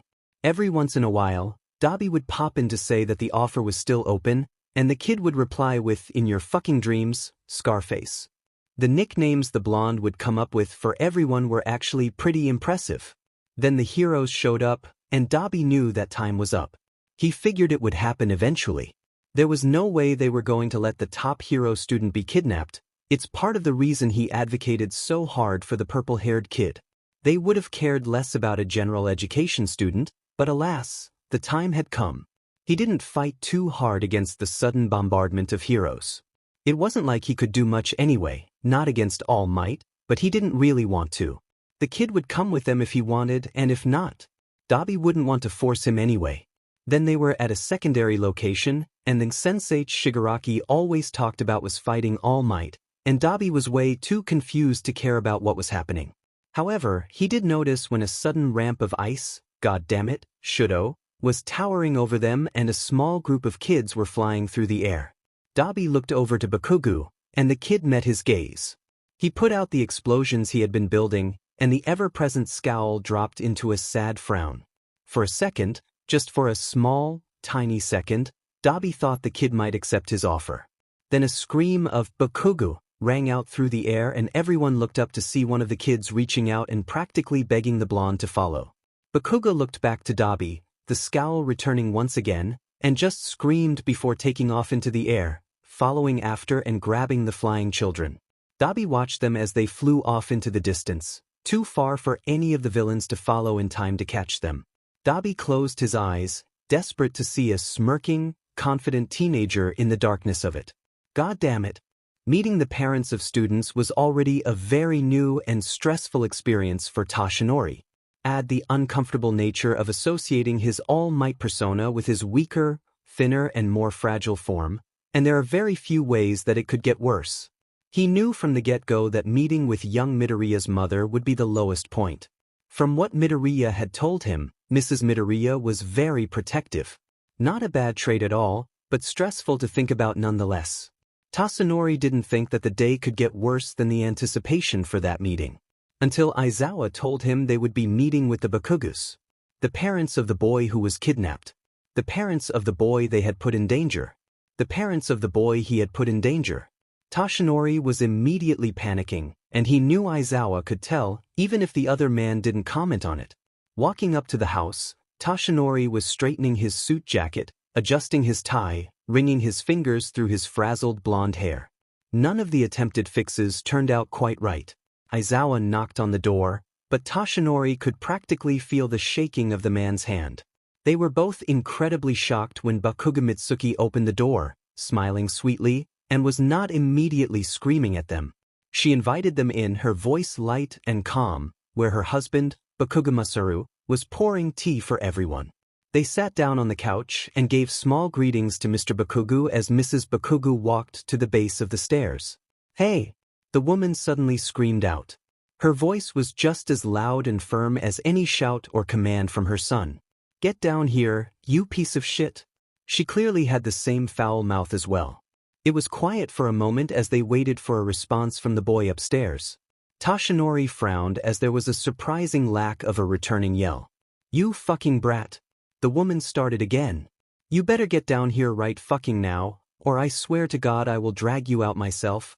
There was a sudden scuffle on the floor above, and the quick creak of a door opening. "All right, you fucking hag. I'm coming, calm your tits." The boy started to stomp down the stairs, scowl on his face, hands in his pocket, looking just the same as he had before the kidnapping. "Don't talk about me like that, you little shit." All Might's hero sense shook inside his head. His vision blurred, and his ears rang, and something was screaming at him from a far distance. "Don't let it happen. Make it stop. Help him. Save him." Tashinori's head cleared a few seconds later to see the two blondes screaming at each other, the boy now adjacent to his mother at the base of the stairs. Tashinori had never heard two people be so loud, especially a mother and son. He could see Aizawa rub at his temples, and Masaru looking nervously between the two. Mitsuki grabbed at her son's arm, dragging him across the room to where the three of them sat. She shoved the boy down next to her husband, and turned to give an apologetic smile to the two teachers. "I was talking to some of the other parents from Katsuki's class a minute ago, and I just have to say that I love the idea of making a dorm system." Her voice was still loud, clearly trying to speak over the scowling aura of her son, but it was lacking all of the vitriol that had been there for the past 2 minutes. Aizawa opened his mouth to speak, but paused as the words actually registered to them both. "You love it?" Aizawa asked. "Fuck yeah." The woman beamed at them. "Get this damn brat in a dorm right now." "Stop it." Tashinori and Aizawa flinched as the woman slammed her hand against the boy's head, causing him to careen forward in his seat. Katsuki's face flooded with fury as he growled up at his mother. "Don't hit me, you damn hag." "Shut the fuck up." The vitriol returned to her voice. "We wouldn't even be in this situation if you hadn't been so damn weak and gotten yourself fucking kidnapped, you little shit." "I did not dash." A second hit across the head stopped the sentence from fully forming. The boy went quiet as he started to shake with what Toshinori assumed was anger.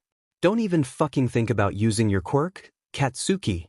The boy glared down at the floor. His fists were clenched so tightly that they were practically white. "Maybe if you knew how to control that shit you wouldn't have bothered everyone with saving your ass." Toshinori's head was ringing, desperately trying to get him to speak up, step in, stop her. He had to consciously hold back his broken arm from swinging between the two of them. Toshinori looked on in confusion as the husband pleaded for them to stop fighting or else they might scare the teachers. The retired hero's brow furrowed as he looked between the two parents as they had a silent, but intense, conversation in their gazes. The woman eventually sighed and rested her hand on Katsuki's head. The boy started to breath heavily, fuming down at the floor below him. The woman had stopped hitting him, but All Might's hero sense was still screaming at the calm fingers carting through the boy's spikes. The truth is, she directed her eyes to Aizawa, who looked very uncomfortable with her gaze. "I really appreciated what you said at the conference on TV." She removed her hand from the boy's head and put them in her lap, never breaking eye contact with the dark man. The ringing in Toshinori's head lessened just a little. "This damn kid has been spoiled all his life with compliments, largely surrounding his stupid, awesome quirk," the woman continued.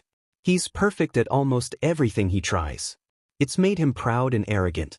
I was kind of worried that attitude would thrive in a hero school." She put her hand back on the boy's head, ruffling the blonde locks with a glare. The boy returned the look with ferocious scorn. Toshinori's head started ringing again. "But what you said made me realize he's actually working hard, and I couldn't be more proud knowing that my kid is actually doing the best he possibly can." Mitsuki smiled at the boy, gently rubbing his hair. The scowl Katsuki held dropped a little, and his hard eyes softened in a way that shocked Toshinori more than seeing All for One at Kamino. The ringing in his head didn't lessen. The rest of the meeting went just about the same. Katsuki and Masaru tried to speak up a few times in concern over a few items in the dorm contract, but were quickly shut down by Mitsuki's barking yell, or sometimes a hit in Katsuki's case. She seemed to lose more patience with every sentence spoken, and lost a little bit of chipperness in her smile. Toshinori couldn't exactly blame her. He was feeling rather exhausted by this meeting himself. The ringing in his head didn't stop until Mrs. Bakugou was signing the form for temporary guardianship for Katsuki in the dorms. Young Bakugou asked about Midoriya. He's not surprised the boy noticed something, but he was so calm as he asked it. There was something in the red eyes of the boy. Eyes that looked so similar to his mother, yet they're content. There was something there and Toshinori wasn't sure what the teenager was really asking for.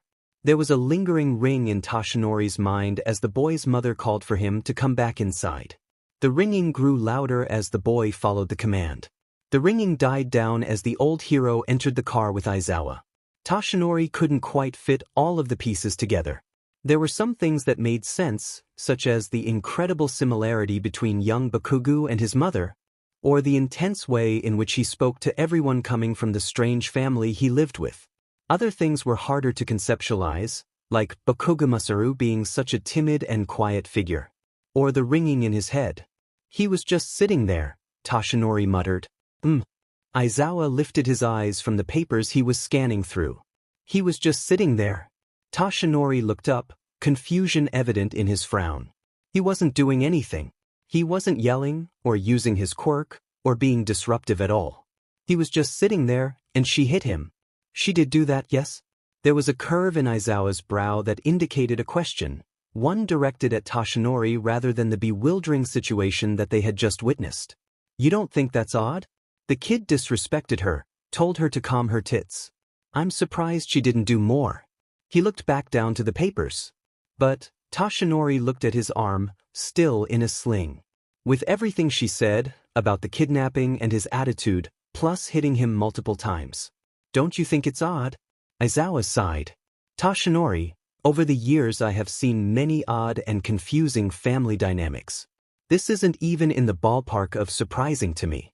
Bakugou having a loud and violent mother is the exact kind of thing I expected to encounter today. His father is more shocking than anything." Aizawa, Toshinori paused. Few understood the intricacies of his hero sense, especially with the complications of one for all making it more advanced than most natural hero urges. It wouldn't make much sense to anyone, but it might give Aizawa something that All Might didn't understand. Toshinori took a breath. My hero senses were going off during that whole meeting. Every time she spoke or hit him, every time she touched or even just looked at him, they were going crazy. Well, the dark man suddenly looked very annoyed. We do have a short record of your supposed hero senses not being the most reliable, especially when it comes to children. What do you mean? Toshinori perked up with the inquiry. You do remember the Mirikosho raid? All Might did remember. The most detrimental and terrible moment of his career. 3 long years of establishing his identity as a hero in Japan, only to be ruined by his terrible, terrible slip-up. It had been a dark, rainy night, and a shifty man had been dragging a screaming 4-year-old through the mud. He had followed the man to an old warehouse where, before doing any further investigating, he barged into the building to rescue the little girl. An hour later, after he had contacted the proper authorities, he found out it was the girl's father, who had left his car keys in his storage unit, which he had just destroyed. It was part of the reason he was so eager to move to America 2 years later. That was not my hero senses, that was paranoia that I acted too rashly on in the early stages of my career. But the precedent is there, All Might. The man quickly raised his voice. We can't act rashly, regardless of what you think might be happening. Toshinori slumped down into the soft leather of the car.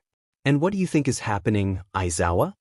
He looked over to the stern man, hoping to find some guidance that made more sense than blurry vision and ringing ears and screams of go. I think Bakugou is a troublesome child that anyone would have difficulty raising. He picked up his small stack of papers once again. Now we have the Midoriyas next. All thoughts of the young blonde disappeared from All Might's mind as his young protege was mentioned. Even when a small ringing started up in the back of head, he elected to ignore it in favor of looking for a plan to convince young Midoriya's mother to allow for her son's departure into the dorms. Tokoyami was a terrible insomniac.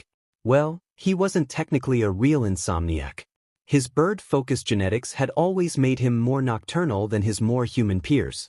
Add in the complications of dark shadow getting stronger at night, and there aren't many ways that Tokoyami could sleep. The teachers of UA were very accommodating, unlike his previous schools which always struggled to understand why he fell asleep during classes. However, it was still a frustrating circumstance.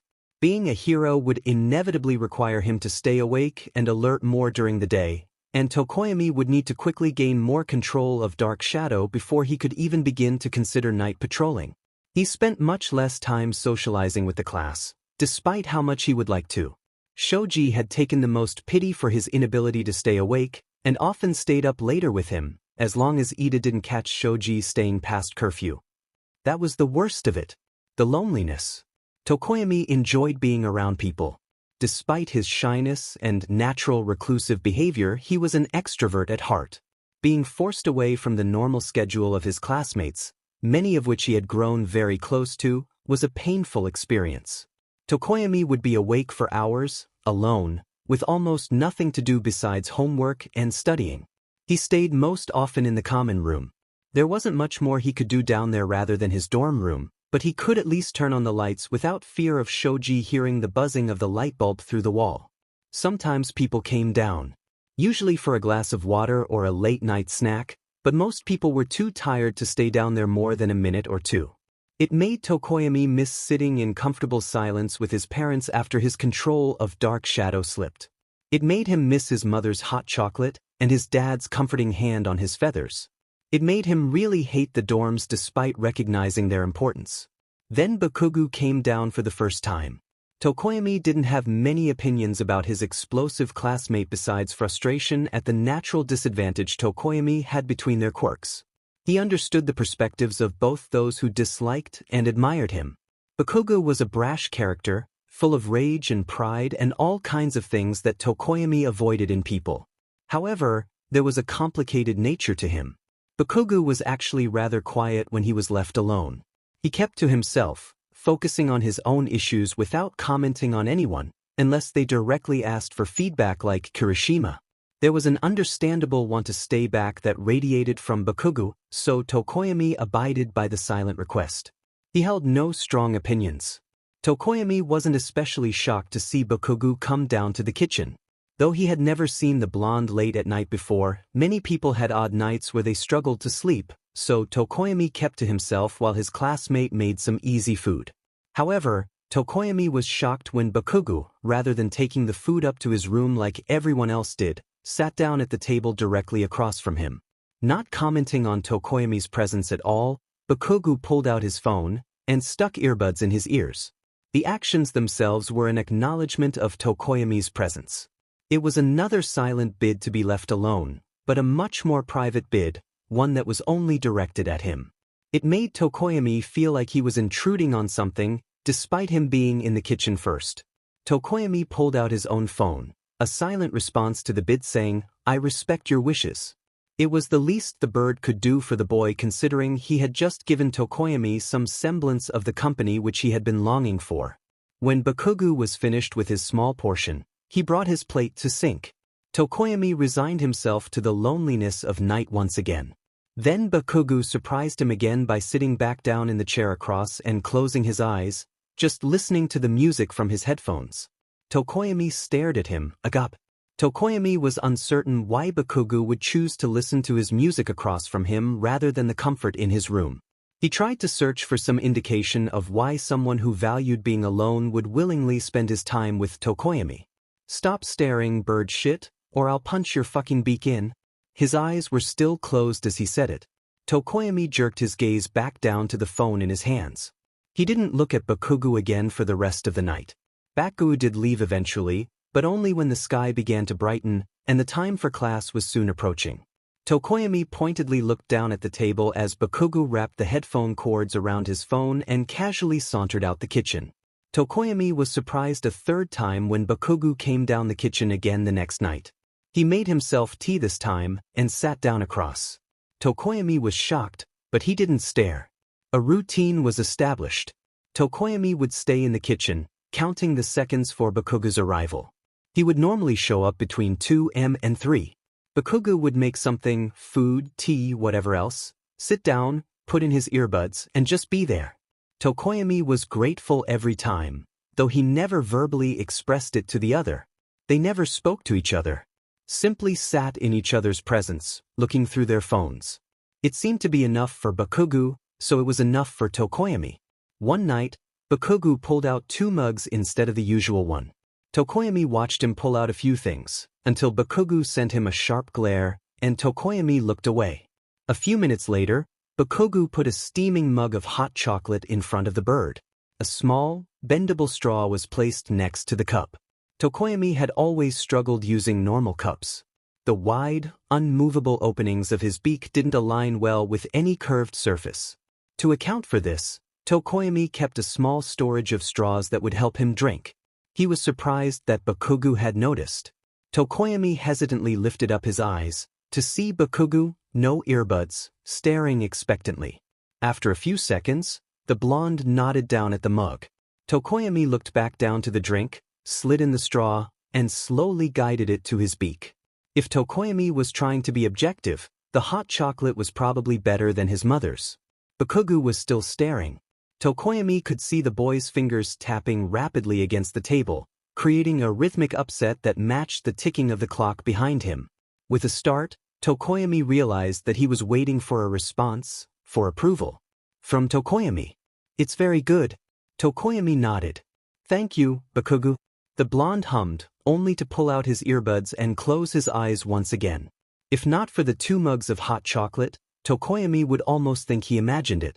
The routine changed slightly after that. It stayed mostly the same, but Bakugou would now make hot chocolate for the both of them, always making sure to bring a straw to the table. They still didn't speak to each other, but this time, it wasn't enough for Tokoyami. He wasn't content with sitting by and letting his gratitude go unsaid. He wanted to say thank you again, like he had the first night of hot chocolate making. He wanted to ask why Bakugou did it, why Bakugou stayed down here, why he never slept like the rest of their classmates. But he didn't want to upset the routine, upset Bakugou. He didn't want to risk ruining the boy's peace and risk the blonde not coming back. He didn't want to lose his only nightly friend. As Bakugou prepared their hot chocolate, wearing his headphones, he bobbed his head to the music. Tokoyami, who had been building up the courage to speak before the other teen even came down, took a deep breath. "What are you listening to?" Tokoyami blurted out. Bakugou glared as he took one of the earbuds out. "It's an American band. You probably haven't heard of it." It took a second for Tokoyami to realize the boy had responded. "What's the name?" Bakugou's scowl deepened. "It's called EMSA." Tokoyami perked up. "You listen to My Chemical Romance? Of course you know about them, you emo fuck." He scoffed, returning to the drinks. "What's your favorite song?" Tokoyami disregarded the comment. Bakugou paused, scowling down at the two mugs on the counter. He sighed before answering. "Mama, that checks out," Tokoyami hummed. Silence returned. Bakugou finished the hot chocolate, bringing both mugs to the table. He was just about to sit down when he jumped up again, muttering a quiet, "Damn it," and grabbing a straw from the cupboard. He aggressively handed it off to the bird, rather than resting it on the table as usual. Tokoyami amusedly took it from him. The bird-headed boy stirred the drink with his straw, smiling at the small progress he had made. "What's dash?" Bakugou stopped, letting out a frustrated noise. "What's your favorite song by them?" Tokoyami smiled. "To the End." "Ugh," Bakugou rolled his eyes. "You really are an emo fuck?" Tokoyami chuckles. They started to speak each night. They didn't do it much, and it wasn't about anything important, and Tokoyami could never bring himself to ask the questions he was dying to know, but it was nice. He certainly couldn't complain about the frequent company. They never acknowledged each other outside of those nights. Tokoyami was focusing on school too much, or hanging out with Shoji and Kuda. Bakugou was in a similar situation. Being the top in academics, Bakugou was almost always working on assignments, and when he wasn't, he was being dragged around Kirishima and the rest of that gang. Sometimes, when Tokoyami was brave enough, he would give a nod to the other, and would be given one in return. Midoriya always stared at Tokoyami in wonder when it happened. Tokoyami didn't mind the otherwise lack of daytime interaction. Until Bakugou stopped showing up. At first, Tokoyami just thought he had fallen asleep and failed to wake up. After all, as far as he knew, Bakugou was a mostly normal person who needed a mostly normal sleep schedule. It was bound to happen eventually. Tokoyami beared the hours of loneliness. And then it kept happening. And happening. And happening. And happening. Night after night, Tokoyami was left to face the darkness alone with no kindly made hot chocolate and no grumbling blonde as company. He stayed in the kitchen, practically holding his breath through the hour of 2 to 3, hoping that he might see a flash of blonde or hear the quiet steps on the stairs. Neither came. He watched Bakugou during school, hoping to see some sign of what he did wrong or how he could fix it. He tried to nod at the blonde as they had done before, only to be shunned by a quick turn to the window rather than a returning nod. Tokoyami tried to follow him after classes one day, to ask why he stopped coming. He couldn't get himself to do it before he lost the other. That's why, late one night at 4 in the morning, Tokoyami stood outside Bakugou's door, holding his hand up to knock, willing himself to move, but unable to pull it forward. He let out a sudden breath as he dropped his hand. The tenseness he had built in an effort to knock was put to waste as he gave up on receiving Bakugou's gentle company ever again. Then the door in front of him opened. "What are you doing here, bird brain?" Bakugou grumbled. Tokoyami took a breath. He couldn't speak, he could feel his hands shake at his sides. He closed his mouth, he swallowed. He breathed. He wanted to ask why he stopped coming. "Do you want to listen to music together?" Tokoyami lifted up the earbuds he brought with him. His hand was noticeably shaking before them both, and he knew that Bakugou heard the waver in his question. "You're standing at my door at 4 in the morning because you want to listen to music?" "Yes," he answered. "And you came to me why? You're the only person who I know is up this late." Bakugou scowled and pulled away from the door. "Get in here, bird shit." Tokoyami did, closing the door behind him. Bakugou sat on the floor next to his bed and looked up at Tokoyami expectantly. It reminded Tokoyami too much of how he looked when he first made hot chocolate. Waiting for a response, waiting for approval. But why would Bakugou be waiting for approval when he was the one that left in the first place? "Sit down, bird brain, you're going to give yourself a heart attack?" Bakugou laid his head against the mattress behind him. Tokoyami sat down in front of the door where he stood. Bakugou scoffed, smirking in amusement. They stared at each other, waiting for one of them to give a reason for Tokoyami's presence. Bakugou had broken the ice for him twice now. Once in opening the door when he hadn't even knocked, and again when he told him to sit down. It was Tokoyami's turn, and Bakugou knew that. Bakugou would not break the ice this time. Tokoyami took a few calming breaths. "You haven't been sleeping," he blurted. "No shit, bird brain," Bakugou responded quickly. "You stopped coming down to the kitchen," Tokoyami said. Bakugou scowled, looking down at the floor. His scowl hardened. "You started asking questions?" They had been talking pretty consistently before Bakugou left. Tokoyami wasn't sure which questions he was referring to. There were many questions that the bird wanted to ask, but never got around to. Things that seemed too personal to ask someone so volatile. Tokoyami thought back to the last night Bakugou had come down. It had been so long now, it was difficult for him to remember what they spoke of. He tried to think of questions, serious questions, things that might have set Bakugou off. "I asked why you were always awake.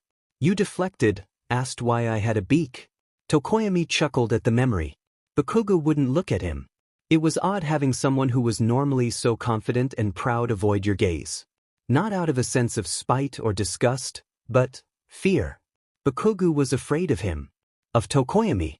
"Why don't you want to answer?" Tokoyami asked. Bakugou sighed, and finally looked up at him. His eyes spoke of weariness, mistrust. They also spoke of loneliness. "If you tell anyone this shit, I'll fucking kill you," Bakugou growled. "That's fair." Tokoyami nodded. He glared for a second more. "I have nightmares," he resigned. He laid his head back to the mattress again, "of things that have happened throughout my life. Terrible fucking things that I don't like thinking about. But no matter how much I avoid them, every night, without fail, I am woken up by an intense terror that someone or something is there." Tokoyami could see the blonde curling in on himself. "Watching me. Waiting to take me or hurt me, or change me. I can't sleep for fear that it'll get me. I can't stay in my room because I'm afraid that something is hiding in the closet or standing on the balcony." Tears had started to well in Bakugou's eyes, cascading down his cheeks, and Tokoyami could only gape at the sight. "I can't fucking do any of it. Because this fucking irrationality that I know is stupid as hell just sticks in my brain and it won't fucking go away." Bakugou desperately wiped at his eyes, hiding his face from Tokoyami, as he gaped and stared and did all the things he knew Bakugou hated, because Bakugou was crying. "I have a nightlight," the words tumbled out of Tokoyami's beak before he could close it. His eyes widened as he realized what he just said in response to something so personal. Words continued to stumble out as he attempted to adjust for his mistake. "I have a nightlight cause of dark shadow. It's just I'm always afraid that no matter how much control I gain, it will never allow me to conquer the real power of it all. It's dash." Bakugou was laughing. No, Bakugou was giggling. "You have a nightlight?" he screeched, cackling into his hands as Tokoyami stumbled through his words. "Yeah." Tokoyami slumped against the door. "I have a nightlight? That's fucking hilarious." Bakugou was curling into himself again, for a very different and much better reason in Tokoyami's eyes. "It is kind of funny, isn't it?" Tokoyami smiled. Bakugou sat giggling for another few minutes, at which point Tokoyami started to take slight offense. He said it was kind of funny, not laugh for several minutes funny. Eventually Bakugou did start to settle down, staring at Tokoyami fondly. "Alright, bird shit. You got me." Tokoyami wasn't sure what he meant by that, but he took it as the compliment that it sounded like. "Let's listen to some shitty music. Come here." Bakugou swatted at the spot on the floor next to him. Tokoyami, never one to deny a request from a friend, quickly shuffled over, pulled out his phone, and connected it to the earbuds. "What do you want to listen to?" Tokoyami asked, scrolling through one of his playlists. "You got Set It Off?" Bakugou asked in return. "Set it off?" Tokoyami asked, smirk spreading on his face. "Now who's the emo fuck? Shut the fuck up, bird shit." He shoved Tokoyami down to the carpet. "I'll punch your fucking beak in." Laughing, Tokoyami sat back up. Putting the left earbud into his right ear, he offered the other half to Bakugou. Bakugou took it. Ever since the dorms were made, the Bakugou squad, as they had dubbed it, had become closer than ever, especially with Bakugou himself. Suddenly, they were spending every day together. Everyone had a role to play in the group. Kaminari was the game master. He had movies, video games, board games, drinking games, except Bakugou never let them drink, so that was denied, any game possible. Mina was the planner. She made a schedule for what they were going to do, what days they were doing to do it, and whose room it would be in. No one had seen Bakugou's room yet, and she was conspiring to make it happen for all of them. Kirishima was the Bakugou herder, making sure he came to everything. Bakugou was the Bakugou squad herder, making sure they didn't do something crazy, like drink alcohol. And Shiro wasn't sure what he was. He was clearly part of the group, there was no denying that, but he didn't really have a part to play like everyone else did. He was just kind of there. He showed up when Mina said they were doing something, he played whatever game Kamianri brought, he listened when Bakugou said no. He was part of the group, but he wasn't essential to it like the rest of them. He found himself trying to establish an identity a lot of the time. He would stick by Kaminari, hoping they could become a fabulous dynamic duo like Kiri and Bakubro. He teased Mina about her love life, hoping to become the funny man in the group. He also messed with Bakugou a lot. Kirishima was the comfort zone for Bakugou. Whatever Kirishima was doing, Bakugou was comfortable with it. Which meant Shiro could push the barrier, and in order to do that he needed to observe. It took a lot of work. He had to pay attention to what things the blonde protested, how long he protested it, and what things convinced him otherwise. Shiro forgot most of the time, so he didn't pick up on much, but what he did pick up on was curious. Bakugou didn't touch people. People would touch Bakugou, and he would push them away. Sometimes, and only sometimes, there would be an exception for Kiri or Mina, but for the most part, Bakugou touched no one. Shiro found it curious. Because Bakugou obviously didn't hate touch. If he did, he wouldn't be so willing to let Kirishima touch him, and especially Mina, because when Mina touches, she touches. Deciding to only allow the two touchiest people Shiro knew, to hug, grab, and drag him around, was confusing. Shiro couldn't see any sort of consistent logic with the choices. It was very odd for a Bakugou decision.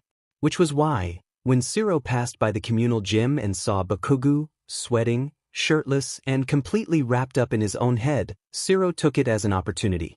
Using all the stealth skills he had learned throughout classes, he kept out of Bakugou's vision until he was almost directly behind the blonde. He made sure Bakugou put down the weight he was using, and then Shiro pounced. Shiro wrapped his arms around the boy's muscular shoulders, crushing him into a back-breaking hug. He could feel his shirt stick to the blonde's sweaty back, which was pretty nasty, but it was so worth it for the troubled yell Bakugou let out. Shiro was tossed back, laughing as a shocked and incredulous Bakugou turned to face him. "What the fuck do you think you're doing?" the blonde yelled. Shiro just continued to laugh. "You should see your face right now, dude. What the fuck?" Shiro's laugh started to weaken as he heard Bakugou's voice crack on his words. "You okay, man?" Bakugou's eyes widened as he fully looked up. "Take off your shirt?" Shiro's face fully dropped at that. "What?" "I said take off your fucking shirt, Shiro. I'm serious." He rushed over to lift the gray cotton himself.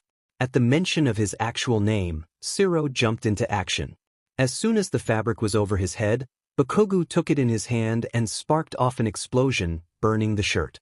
"What the fuck are you doing, dude?" Shiro tried to reach for the now ruined fabric when Bakugou pulled it away again.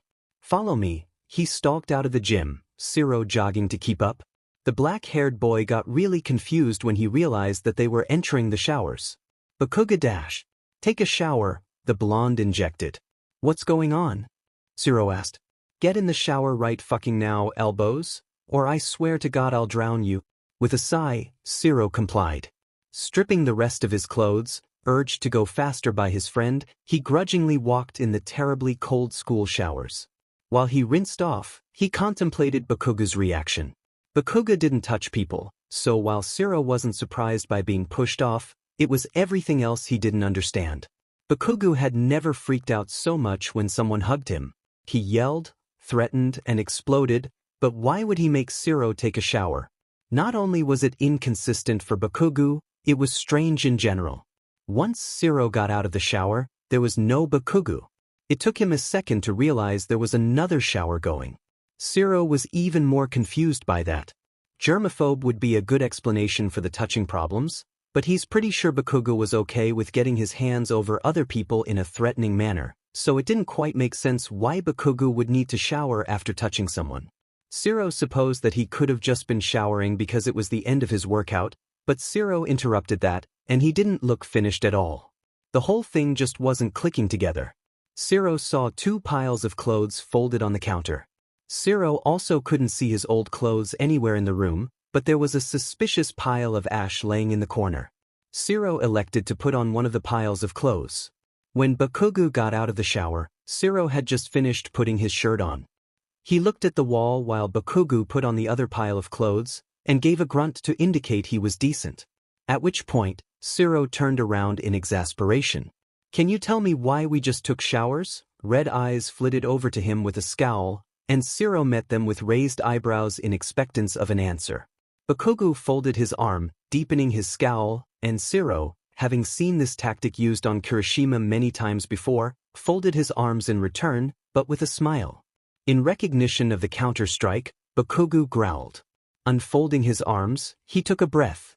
"You fucking hugged me, you goddamn idiot," the blonde muttered. Shiro blinked, and I was extremely fucking sweaty. Bakugou yelled. Shiro blinked again. "And that bothers you?" "I sweat nitroglycerin." Shiro blinked again. "Yeah?" Bakugou rubbed at his temples, muttering something about idiots and heroes in training my ass, which Shiro took offense to. Nitroglycerin is an extremely dangerous and toxic substance. You can't just touch me as if I'm a normal person. You could fucking kill yourself. A puzzle piece fit in Shiro's mind, and that's why you never touch people? Bakugou cut himself off, looking at Shiro with confusion. "What are you talking about?" "You never touch people," Shiro continued, "and you always avoid it if people try and touch you. Is it because of the nitroglycerin?" Bakugou was the one who blinked this time. I mean, he swallowed, I guess. "You guess?" "Well," Bakugou folded his arms again. "Touching people is just kind of..." He looked away. "Painful." "Painful?" Shiro's eyes widened. "I don't know," the blonde objected, suddenly stiffening in anger. "It's just weird and it makes everything feel warm, and I'm not used to that kind of shit." Another puzzle piece slotted in Shiro's mind. "When was the last time you touched someone, Bakugou?" The blonde was breathing a bit heavily at this point. "I don't know. Kirishima and I sparred earlier." "No," Shiro sighed. "I mean, when was the last time you meaningfully touched someone? As in a hug or something?" "A hug?" Bakugou asked. "Yes," the black-haired boy strained out. Bakugou's eyes shifted around the room. "I don't remember. A hug? The last person to hug me was..." He bit his lip in concentration. "Deku, I guess? When we were 9. Shiro's jaw dropped. "Deku? As in Midoriya? As in the person Bakugou hated most in the world?" Midoriya was the last person to hug him, and when they were 9 too. When he asked the question, Shiro had expected something like a couple months or since before the kidnapping maybe, but 9. Shiro almost couldn't comprehend the fact that it meant years. Years without a hug, without actual physical affection. "You can't be serious," Shiro said. "What the fuck do you mean, I can't be serious?" "Of course, I'm fucking serious." The blonde yelled at him. "Bakugou, that was 6 years ago." "And what about it?" he growled. "Are you sure this is just about the nitro?" Shiro's voice has taken a concerned lilt, which Bakugou seemed to notice as his scowl deepened. "Of course it's about the nitro. What the fuck else would it be about?" "Fuck you," he said. Shiro wasn't sure how to respond to that. Bakugou didn't mind touching people. If Shiro was bold, he might even say Bakugou liked touching people.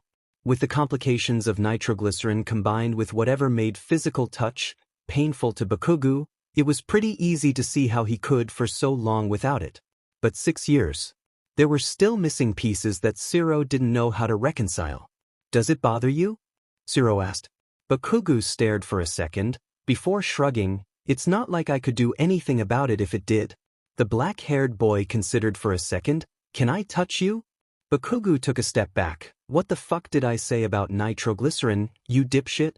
Shiro sighed at the sudden tone. "We both just took showers and changed clothes. I'm sure we'll be fine. Shiro hesitantly took a step forward. Besides, I want to test a theory. Fine, but make it quick. Scotch tape. The blonde squinted at him as he came closer. Shiro had heard the terms touch starvation before, but he didn't fully understand what it meant. He had a very minimal idea of what it was and some of its symptoms, but he couldn't confidently say what it was. However, when he put his hands on Bakugou's shoulders, and the blonde tensed up and gasped as if he had been stabbed, Shiro could pretty confidently say Bakugou was suffering touch starvation. Then pretty sure became absolutely sure when Bakugou's eyes started to shine with the beginnings of some tears. At which point, another piece of the puzzle fit into place. Are you okay? Shiro whispered. I'm fucking fine, Bakugou whined. A sound Shiro never expected to hear from the other boy. This is bullshit. I hate it. Do you want me to stop? No. Can I hug you? A tiny nod from the blonde was all it took for Shiro to start slowly pulling Bakugou further into his arms. He was stiff and difficult to wrap around, but Shiro was tall enough that it didn't matter too much. Bakugou's arms stayed still as his sides, not giving any indication of moving anytime soon. Shiro could smell a small whiff of something sweet, maybe caramel. It might have been Bakugou's body wash, he wasn't sure. Bakugou's nose was against Shiro's shoulder, and he could feel the blonde taking small, rapid breaths, which only seemed to get worse the more the boy tightened. Hesitantly, oh so hesitantly, Bakugou's arms wrapped around Shiro's back. The blonde actively kept his hands from touching anything, but he did hug him, and Shiro was so sure that he needed it. Bit by bit, he felt Bakugou relax in his arms, forcing Shiro's arms to hold him up.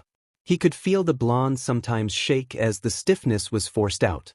The rapid breathing was replaced by uneven sighs of relief. And if Shiro felt warm tears seep into his shirt, he didn't mention it. If the clock on the shower room wall was correct, it took an hour and 26 minutes before Bakugou let him go. Aizawa was one more night of no sleep away from expelling both the problem children. Except he couldn't do that even if he wanted to because Nedzu would kill him if he got rid of the 2 first years with the most potential. That's the reason he was so willing to let All Might go after the 2 in his stead. He wasn't expecting it to take so long, but he supposed it was too late to do anything about it at that point. It took little more than an hour for All Might to bring the 2 very tired and very damaged teenagers down to his office.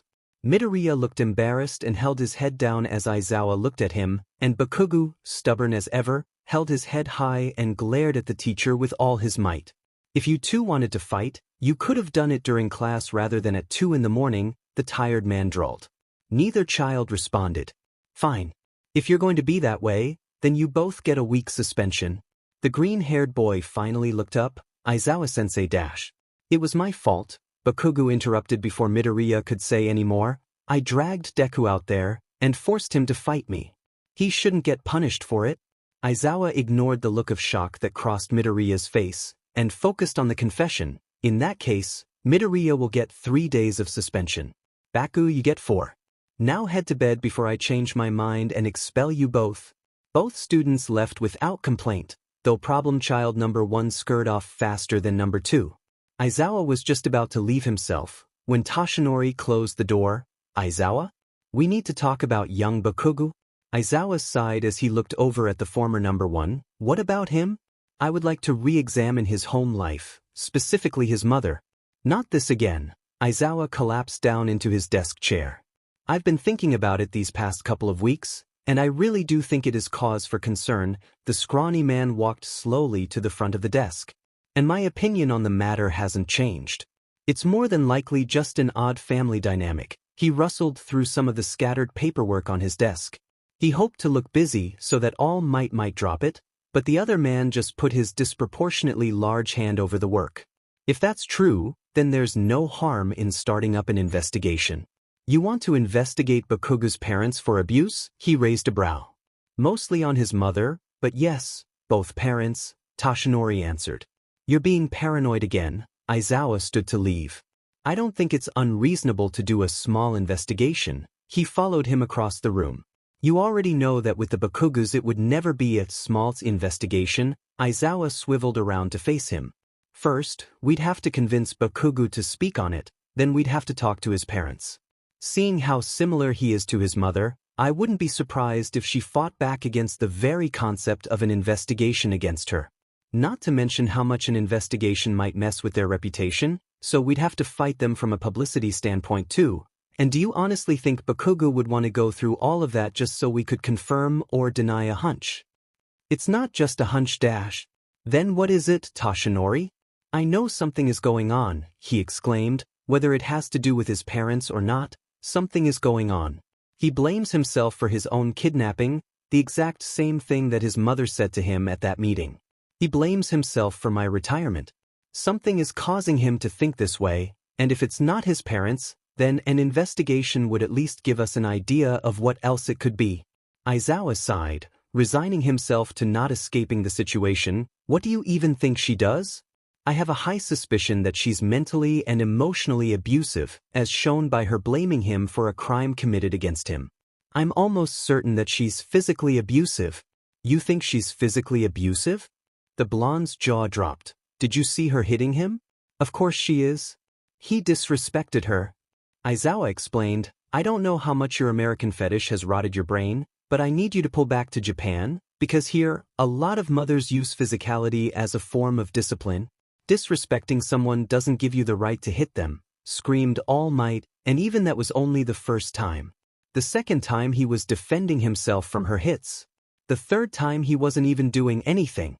He was just sitting there and she hit him. How are you being so dismissive, Aizawa? How are you not understanding this? Do you honestly believe I didn't think about it? The dark man yelled. I saw the same thing you did. I was just as surprised when it happened.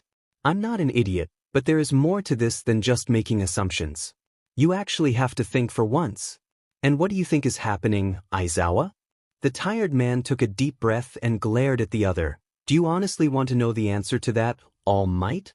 Yes, I really do, Eraserhead. The blonde was practically seething. Aizawa took another deep breath. I think that you're projecting your guilt about the kidnapping onto the situation because you're desperate to help and you don't know how you can. Toshinori's face crumpled. What? Bakugou is an extremely emotionally volatile child. The kidnapping was bound to aggravate that, and you feel guilty that you didn't get to him sooner. You want to help, but you don't know how, so you're creating a scenario where you do know how to help. You can't believe that, Toshinori whispered. You can't genuinely believe that? I think it's far more likely than what you're proposing. All Might humorlessly scoffed. Are you blind? What would she have to do to prove it? Give him bruises? Cut him? What would it take to convince you?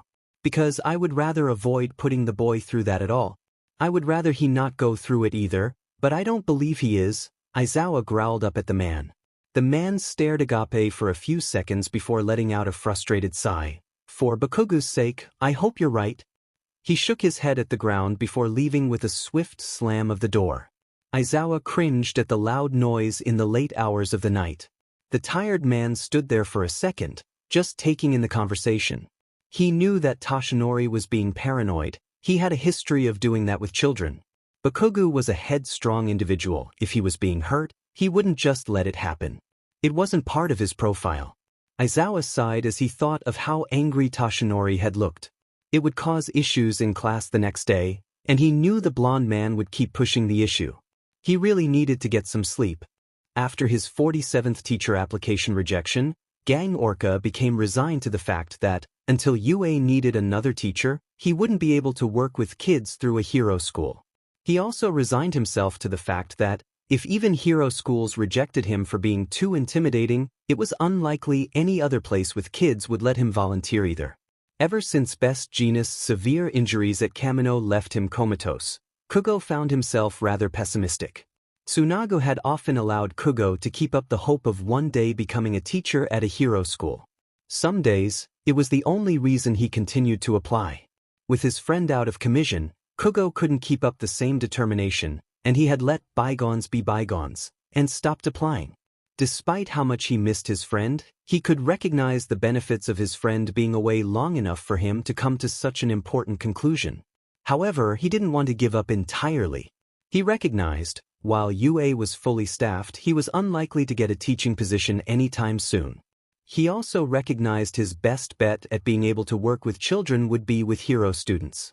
With those two thoughts in mind, Gang Orca applied for the next best, available option at the time, working in the provisional license exam. There were always a few adults that were part of the test, but it was mostly children, and most importantly, the ones who failed were almost always children. Bakugou would be able to work with the ones that failed, which meant he got to act as a pseudo-teacher to the children who needed help the most. It was the perfect plan for Gang Orca's operation. He was able to give a relatively valuable lesson to the Todoroki child and the wind quirk user. He had their names on a list somewhere. Where did he put it? And Bakugou was patting himself on the back for already being such a good teacher. Until he learned that they both still failed, which smashed his ego a little bit, but not enough to deter him. In fact, he was quite happy with the amount of kids in the remedial class. Only 15, which was just perfect for a new teacher like him. The only problem was that he wasn't actually supposed to treat the kids like students. The Hero Safety Commission had specifically told him that the remedial classes were supposed to be tough and unrelenting. While Gang Orca was definitely known for his hard punches and long-lasting stamina in a battle, Bakugou wasn't necessarily the best at holding that up with children. He did what he could. He tried to use his inner drill sergeant that he was sure was in there somewhere, but sometimes he couldn't help but color coordinate the class equipment to their hero costumes. He wanted to be a tough example for the children, but he also didn't want to risk them feeling isolated in any way. Which is why Gang Orca was elated to find out Bakugou Katsuki failed his provisional license exam. He was also extremely guilty for feeling excited, because the kid was probably feeling terrible, but Bakugou was over the moon about finally meeting the kid face to face. To be able to work with the kid who pushed Tsunagu to the emotional limit was possibly one of the best things Bakugou would ever experience in his life, and it only got better when he realized the kid was even more outrageous and terrifying than Best Jeanist had described. He shouldn't have been elated, because the special instructions in Bakugou's case file indicated that he failed because he wasn't gentle enough with the rescue participants, but that just meant Bakugou would be able to work even more with the kid, on a more personal level. And he would definitely work with the kid on it. Gang Orca was the master of calming down victims. It was something you had to do perfectly when most people assumed you were another villain there to hurt them. It was just perfect that the one kid Bakugou wanted to baby more than any other had special instructions to be taught care and compassion. It couldn't be denied that Bakugou was a strong fighter. Out of everyone in the remedial courses, he was by far the least deserving of being there, at least in Gang Orca's opinion. Everyone else has struggles with their quirk or fears about it that made them inefficient with teamwork or hesitant in handling victims, but Bakugou was none of those things. From the perspective of knowledge, Bakugou was good enough to be a sidekick. He knew how to handle his quirk in any situation. He was aware of the fallbacks of it and how to handle the risks. He was able to cite the proper procedures of a rescue and what to do with civilians. If you were to go purely off of his knowledge and assets, Bakugou was a perfect budding hero. The kid's only problem was his supposed attitude, yet, even when it came to that, Orca wasn't sure what to do. He did everything that was asked of him with near-perfect technique. He never disobeyed or contradicted orders. He yelled, he complained, and he screamed at other students that didn't hold up to his standards, but Tsunagu wasn't kidding when he said Bakugou was the perfect student. Bakugou was supposed to teach Bakugou how to handle civilians, but the kid already did. He just didn't understand the difference between procedure and bedside manner. It was clear from the first day of classes that Bakugou was so willing to do whatever it took to improve. Bakugou just wasn't sure how to help him understand what was wrong in the first place. Bakugou was raucous, violent, rude, and demanding, and it was so obvious that the kid didn't know why that was a bad thing. Bakugou started to understand why Tsunagu had such a headache after the internship. Bakugou was obvious in everything that he did and thought. He made it clear he was open to improving. He made it obvious that he didn't understand why he was there, and he was pointedly staying away from every other kid in the courses, including his own classmate. Every day, about halfway through the classes, and around dinner time, all of the students would be given half an hour to eat and socialize. While it was true that the kids needed time to eat food, the dinner break actually had two different purposes. One, to give Todoroki and Inasa time to talk since specialized remedial issues centered around each other, and two, to give Bakugou time to speak with Bakugou outside of a professional setting. Bakugou made this especially convenient when the kid decided he would isolate himself from the rest of the students and eat his food outside and alone. While concerning, it allowed Kugo to forego the excuses to talk with the kid that he had been planning. First day of remedial training, Kugo braced himself to be yelled at for an invasion of privacy. "Do you mind if I eat with you?" Gang Orca lifted the bag that contained his food.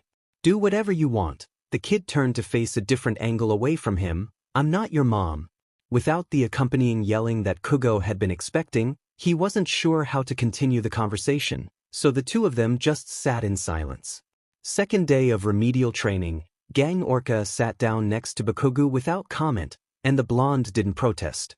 Kugo was still uncertain how to casually start a conversation with the kid, but once Bakugou started to happily chew through his sushi, Gang Orca smiled. "You're one of the only people I've seen who can comfortably eat sushi around me," he chuckled. "Huh." The blonde still had a mouth that was half full as he turned to Kugo in surprise. He chuckled again at the sight. "Most people get nervous," he elaborated. "They think I'll get mad at them for eating fish or something." "But orcas eat fish too." The boy struggled to swallow his mouthful down. "Why the fuck would you be mad?" "I wish I could tell you." "That's stupid." Bakugou took another bite of sushi, pointedly looking Gang Orca in the eyes as he did it. Kugo smiled. "I know." Third day of remedial training, Kugo mentioned the boy's internship with Tsunagu. Kugo mentioned they were friends, which apparently Tsunagu had similarly stated, and they spoke briefly of Bakugou's experience. "For the record," he amended, "I really like your hair. It looks like an explosion. It matches your hero persona. Genist made it look terrible during your internship." "Fucking thank you." Kugo jumped at the sudden exclamation. "Finally, someone who fucking gets it." Kugo laughed as the boy started to rant about the importance of aesthetics, and that he looked more rugged and attractive when his hair was spiky. Fourth day of remedial training, Kugo brings in a class of rambunctious children. The exercise was made for Todoroki, Inesa, and Bakugou, but he threw Kami, sweetheart that she is, into the mix to add some chaos to the whole operation, and it was the perfect test for his most difficult clients. There were a lot of attempts by the four children. Each one tried to calm them down in their own way. Inesa was especially great with entertaining them, and Bakugou was particularly responsible, though that should have come at no surprise considering the rest of his habits. However, their team efforts were the most interesting. While they did eventually figure out how to utilize the children's curiosity, they tended to be most focused on how to suppress it. Bakugou was largest forwarder of that idea. For a teenager who was so intelligent and brazen, it was odd to see him attempting to prevent similarly smart and rebellious children from declaring their independence like he demanded of himself. That wasn't even mentioning Bakugou's original plan. Gang Orca had been working with the other remedial students at the time, but he was paying enough attention to the four to hear Bakugou explain tying the leader up and throwing rocks. Kugo knew that most teenagers didn't like children, but they also weren't vengeful enough to throw rocks at them.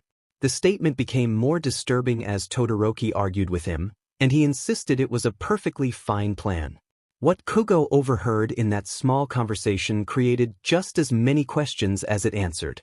Gang Orca wasn't sure how to start a conversation that day. He wanted to ask about some of the things he had heard, such as Bakugou apparently being raised in a way that was okay with tying up children and throwing rocks at them. However, the boy seemed normal or as normal as he usually was. Kugo didn't want to scare him off with questions of demanding parents or possible bad parenting. Based on what Tsunagu told him, Bakugou was always reserved in his answers, especially when it pertained to personal questions. Kugo had to walk a fine line between casual and serious if he didn't want to ruin his chances of receiving any answers. "Why do you sit away from everyone?" It was a deeper question, though not as deep as Kugo desperately wanted to go. He knew anything more might make Bakugou run. He had to tread the careful line. "You think I want my food to be disturbed by annoying assholes?"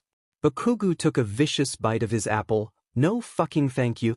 "So I'm not an annoying asshole?" Kugo smirked towards the kid in teasing.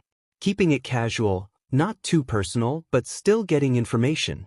"You're a pro hero. I can't tell you where to sit," he grumbled. "So if I wasn't a pro hero and I was just one of your peers, you wouldn't let me sit next to you?" Slightly more serious, but still in line with the earlier joking question. "That depends on if you were an annoying asshole. Do you even have ears in that bulbous head of yours?" Kugo barked a laugh in surprise. You're quite the irreverent teen yourself. Casual statement. What's the difference between you and them? Serious question. I'm not a fucking idiot who thinks they can get away with shit just because I'm away from the Hazu for once. Another bite of the apple, calmer this time, more reserved, pulling away from the conversation. He had to pull him back. Away from the house. Getting away with things. Not an idiot. More concerning statements. He had to draw on the questions, but he needed it casual. He stroked his chin jokingly. I didn't know being stupid constituted being avoided. Bakugou gave him a slight side eyes. I don't know if you fucking noticed, but I kind of have a reputation for being a rebellious asshole. Which is bullshit, by the way. He struck Kugo with a withering glare. I may be an asshole, but I'm not a fucking delinquent. Regardless of the fucking truth, people know me as the loud asshole, so if those idiots did something stupid and got someone hurt, I know that I would get fucking blamed for it if I were anywhere near them. Bullshit reputation. An asshole. Not a delinquent. Getting blamed. Getting blamed when someone gets hurt. Red flags. Bakugou was self-isolating for fear of getting in trouble. He didn't trust his peers to be as responsible as him, which meant he understood he was different in some way, but probably didn't know why. He was scared. Bakugou threw his finished apple into the grass. I'm going on a run. I'll be back in time for the second half.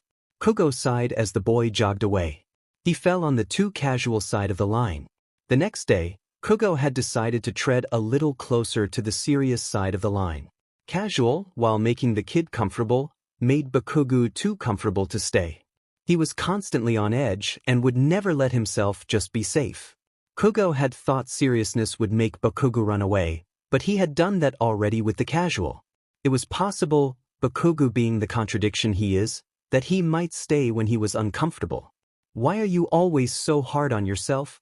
Kugo kept his gaze away from the boy, so as to avoid creating a heavier air than he wanted. In his peripheral vision, Kugo could see Bakugou drop part of the rice he had been lifting to his mouth. He kept his gaze away, but listened closely as Bakugou took a moment to compose himself. I have standards. Anyone who can't live up to their own standards is either an idiot or lazy. The boy continued to eat his rice. I don't necessarily disagree, but I think it's possible for people to accidentally put standards that are too high. Bakugou sighed. Sure, it's possible, but I'm not a fucking idiot, so I wouldn't do that shit. I don't think you need to be an idiot to set your standards too high. Kugo leaned backwards against the wall to pull back in the little casualness he did need. In fact, I find that it's often the more intelligent people who are too harsh on themselves. Whatever, Bakugou growled. All I know is that I don't do that shit. I don't really agree with you there, Kugo hummed. He sat back up to elaborate when Bakugou suddenly stood up from the steps. I'm going to the bathroom. The door slammed behind him. Kugo took a second to process that the kid had already left. He groaned as he noticed the kid had taken his lunch with him. He fell on the too serious side of the line. Second to the last day of the remedial course, Kugo needed to make progress on his Bakugou questions. He had bits, pieces, and little inklings of ideas, but nothing concrete. He still couldn't figure out that line between casual and serious, and Bakugou had run away every time, regardless of which side he fell on. He needed a different approach. He had to figure out something that would make Bakugou uncomfortable enough to answer more, but also curious enough to stay. He had to talk about how to be a hero. Did you know that orca intestines are extremely malleable? Bakugou choked on his bite of burrito. He coughed out bits of lettuce and beans as he looked over at Kugo incredulously. What the fuck? It's true, he playfully lilted, passing over the still coughing teen. Despite their tough exterior, they're actually one of the most flexible and moldable mammals on the planet. The blonde seemed to finally recover from his choking fit when he spoke. What the fuck are you talking about? Kugo smiled. I'm talking about contradictions, Bakugou. Orcas are a contradictive species, much like you are a contradictory personality. You display a belligerent and carefree exterior, yet every word out of an authority figure's mouth molds what you say and do. You're dead set on showing that no one can get to you, yet you prove every single day just how vulnerable you are. Bullshit, the kid spat. I'm not fucking vulnerable. Bullshit, he fired back. Bakugou gaped at the use of the swear from Gang Orca's mouth. Everyone is. You must be weak in order to be human. No one can escape that prerequisite. Kugo frowned. Not even you. Then maybe I'm not human. Kugo chuckled somberly. I've often been told that I'm not human. The man looked down at his large hands. They've always been right, from a technical standpoint. Genetically, I'm far closer to an orca than I am a traditional human. Yet somehow, every time they said that, it still hurt. It makes me wonder. He glanced slightly at the boy beside him, who was glaring at the ground. Who's hurting you, Bakugou? Bakugou suddenly lifted his head to the pro-hero. Who's saying you aren't human? They stared at each other for a couple of seconds. Bakugou's breath was slowly accelerating before he looked away and let the boy breathe. Kugo heard him consciously breathing in and out in slow, measured counts. He tried to identify any signs of the kid attempting to get out of the conversation or run away. However, at that point, it seemed far more likely that the blonde would pass out before he could even attempt to run. What do you do? The boy finally piped up. Kugo hadn't been expecting an answer. What do you do when they say that? Bakugou was looking at the ground once again. Kugo took a second to analyze the unusual monotone of the child's voice. I prove them wrong, he answered. In order to be human, you have to be weak. Show them your vulnerability. I don't want to be weak, Bakugou growled. Kugo frowned as he stared at the boy. Are you sure? Bakugou lifted his head to respond, but the man steamrolled him. I sometimes think it's easier to be weak. Being strong has never gotten me anywhere good. It got you to number 10 in the rankings, the boy objected. Gang Orca couldn't help smiling at that. To be young and focused on rankings, he laughed. You have to understand, babe. Part of the reason I got to number 10 was because people saw me as vulnerable. If people only saw my strength, then I would have never gone past 50. All Might got to number 1, and he's never been anything but strong. Caring for civilians is part of vulnerability, Bakugou. Kugo smiled more gently. Being able to show empathy to someone facing danger is one of the most vulnerable things a hero can do. It means that the hero not only understands, but has experienced the same fear that person is discovering. It means the hero had faced terrifying experiences and made it out.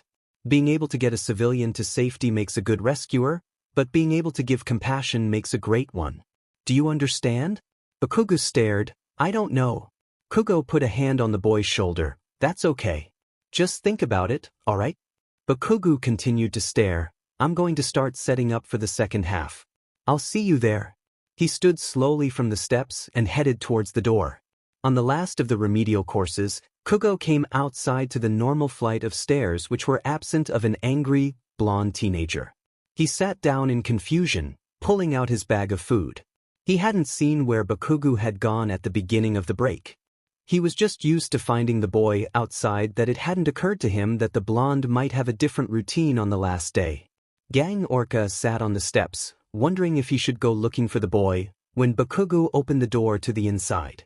The boy stood there as the door closed, staring at Kugo as if he had been expecting him to be waiting. The blonde was scowling, but his eyes kept shifting in different directions, not knowing where to land, but going everywhere except on Kugo. Gang Orca? The boy suddenly blurted out. Yes? Bakugou took a breath as he finally settled his eyes on the pro-hero. If there was something that caused me to be, he took his eyes away again. Too much, then what should I do about it? Kugo frowned at the wording. Depends on what it is, he responded after a moment. That's a hard question to answer when you make it so vague. Bakugou stared for a moment, flicking his gaze between Gang Orca and the door. Never mind, he turned to the door. Forget about it. Bakugou, Kugo called out. I'm always here if you need to talk about something. You know that, right? The boy only paused for a moment. Sure. Gang Orca was uncertain if he should have chased the boy down and demanded answers, or leave him to his own devices. It was once again a conflict of making Bakugou comfortable or creating an atmosphere that needed answers. Kugo was trying so hard to handle the situation as delicately as possible, but Bakugou demanded confrontation at every turn. He needed a second opinion on Bakugou's conflicting attitudes. He would have normally conferred with Tsunagu, but with him in a coma, there weren't many other people who had context of Bakugou's personality to make an accurate judgment. The second half of the last day of remedial classes went through without incident. Bakugou avoided his gaze throughout the whole second half. He wasn't even screaming the normal exclamations of "die" or "no." He attempted to speak with the boy after they had finished up for the day, but by the time he cleaned up the equipment the boy had already escaped out the doors to meet with his teacher. Bakugou also attempted to race out of the building so he might have one final chance at catching Bakugou, but he had already started walking off with his classmate Todoroki and his teacher Aizawa. He reminisced to admit that Bakugou wouldn't be willing to talk about personal questions in front of either Aizawa. He could email Aizawa about the concerning behavior. Surely he could look into it.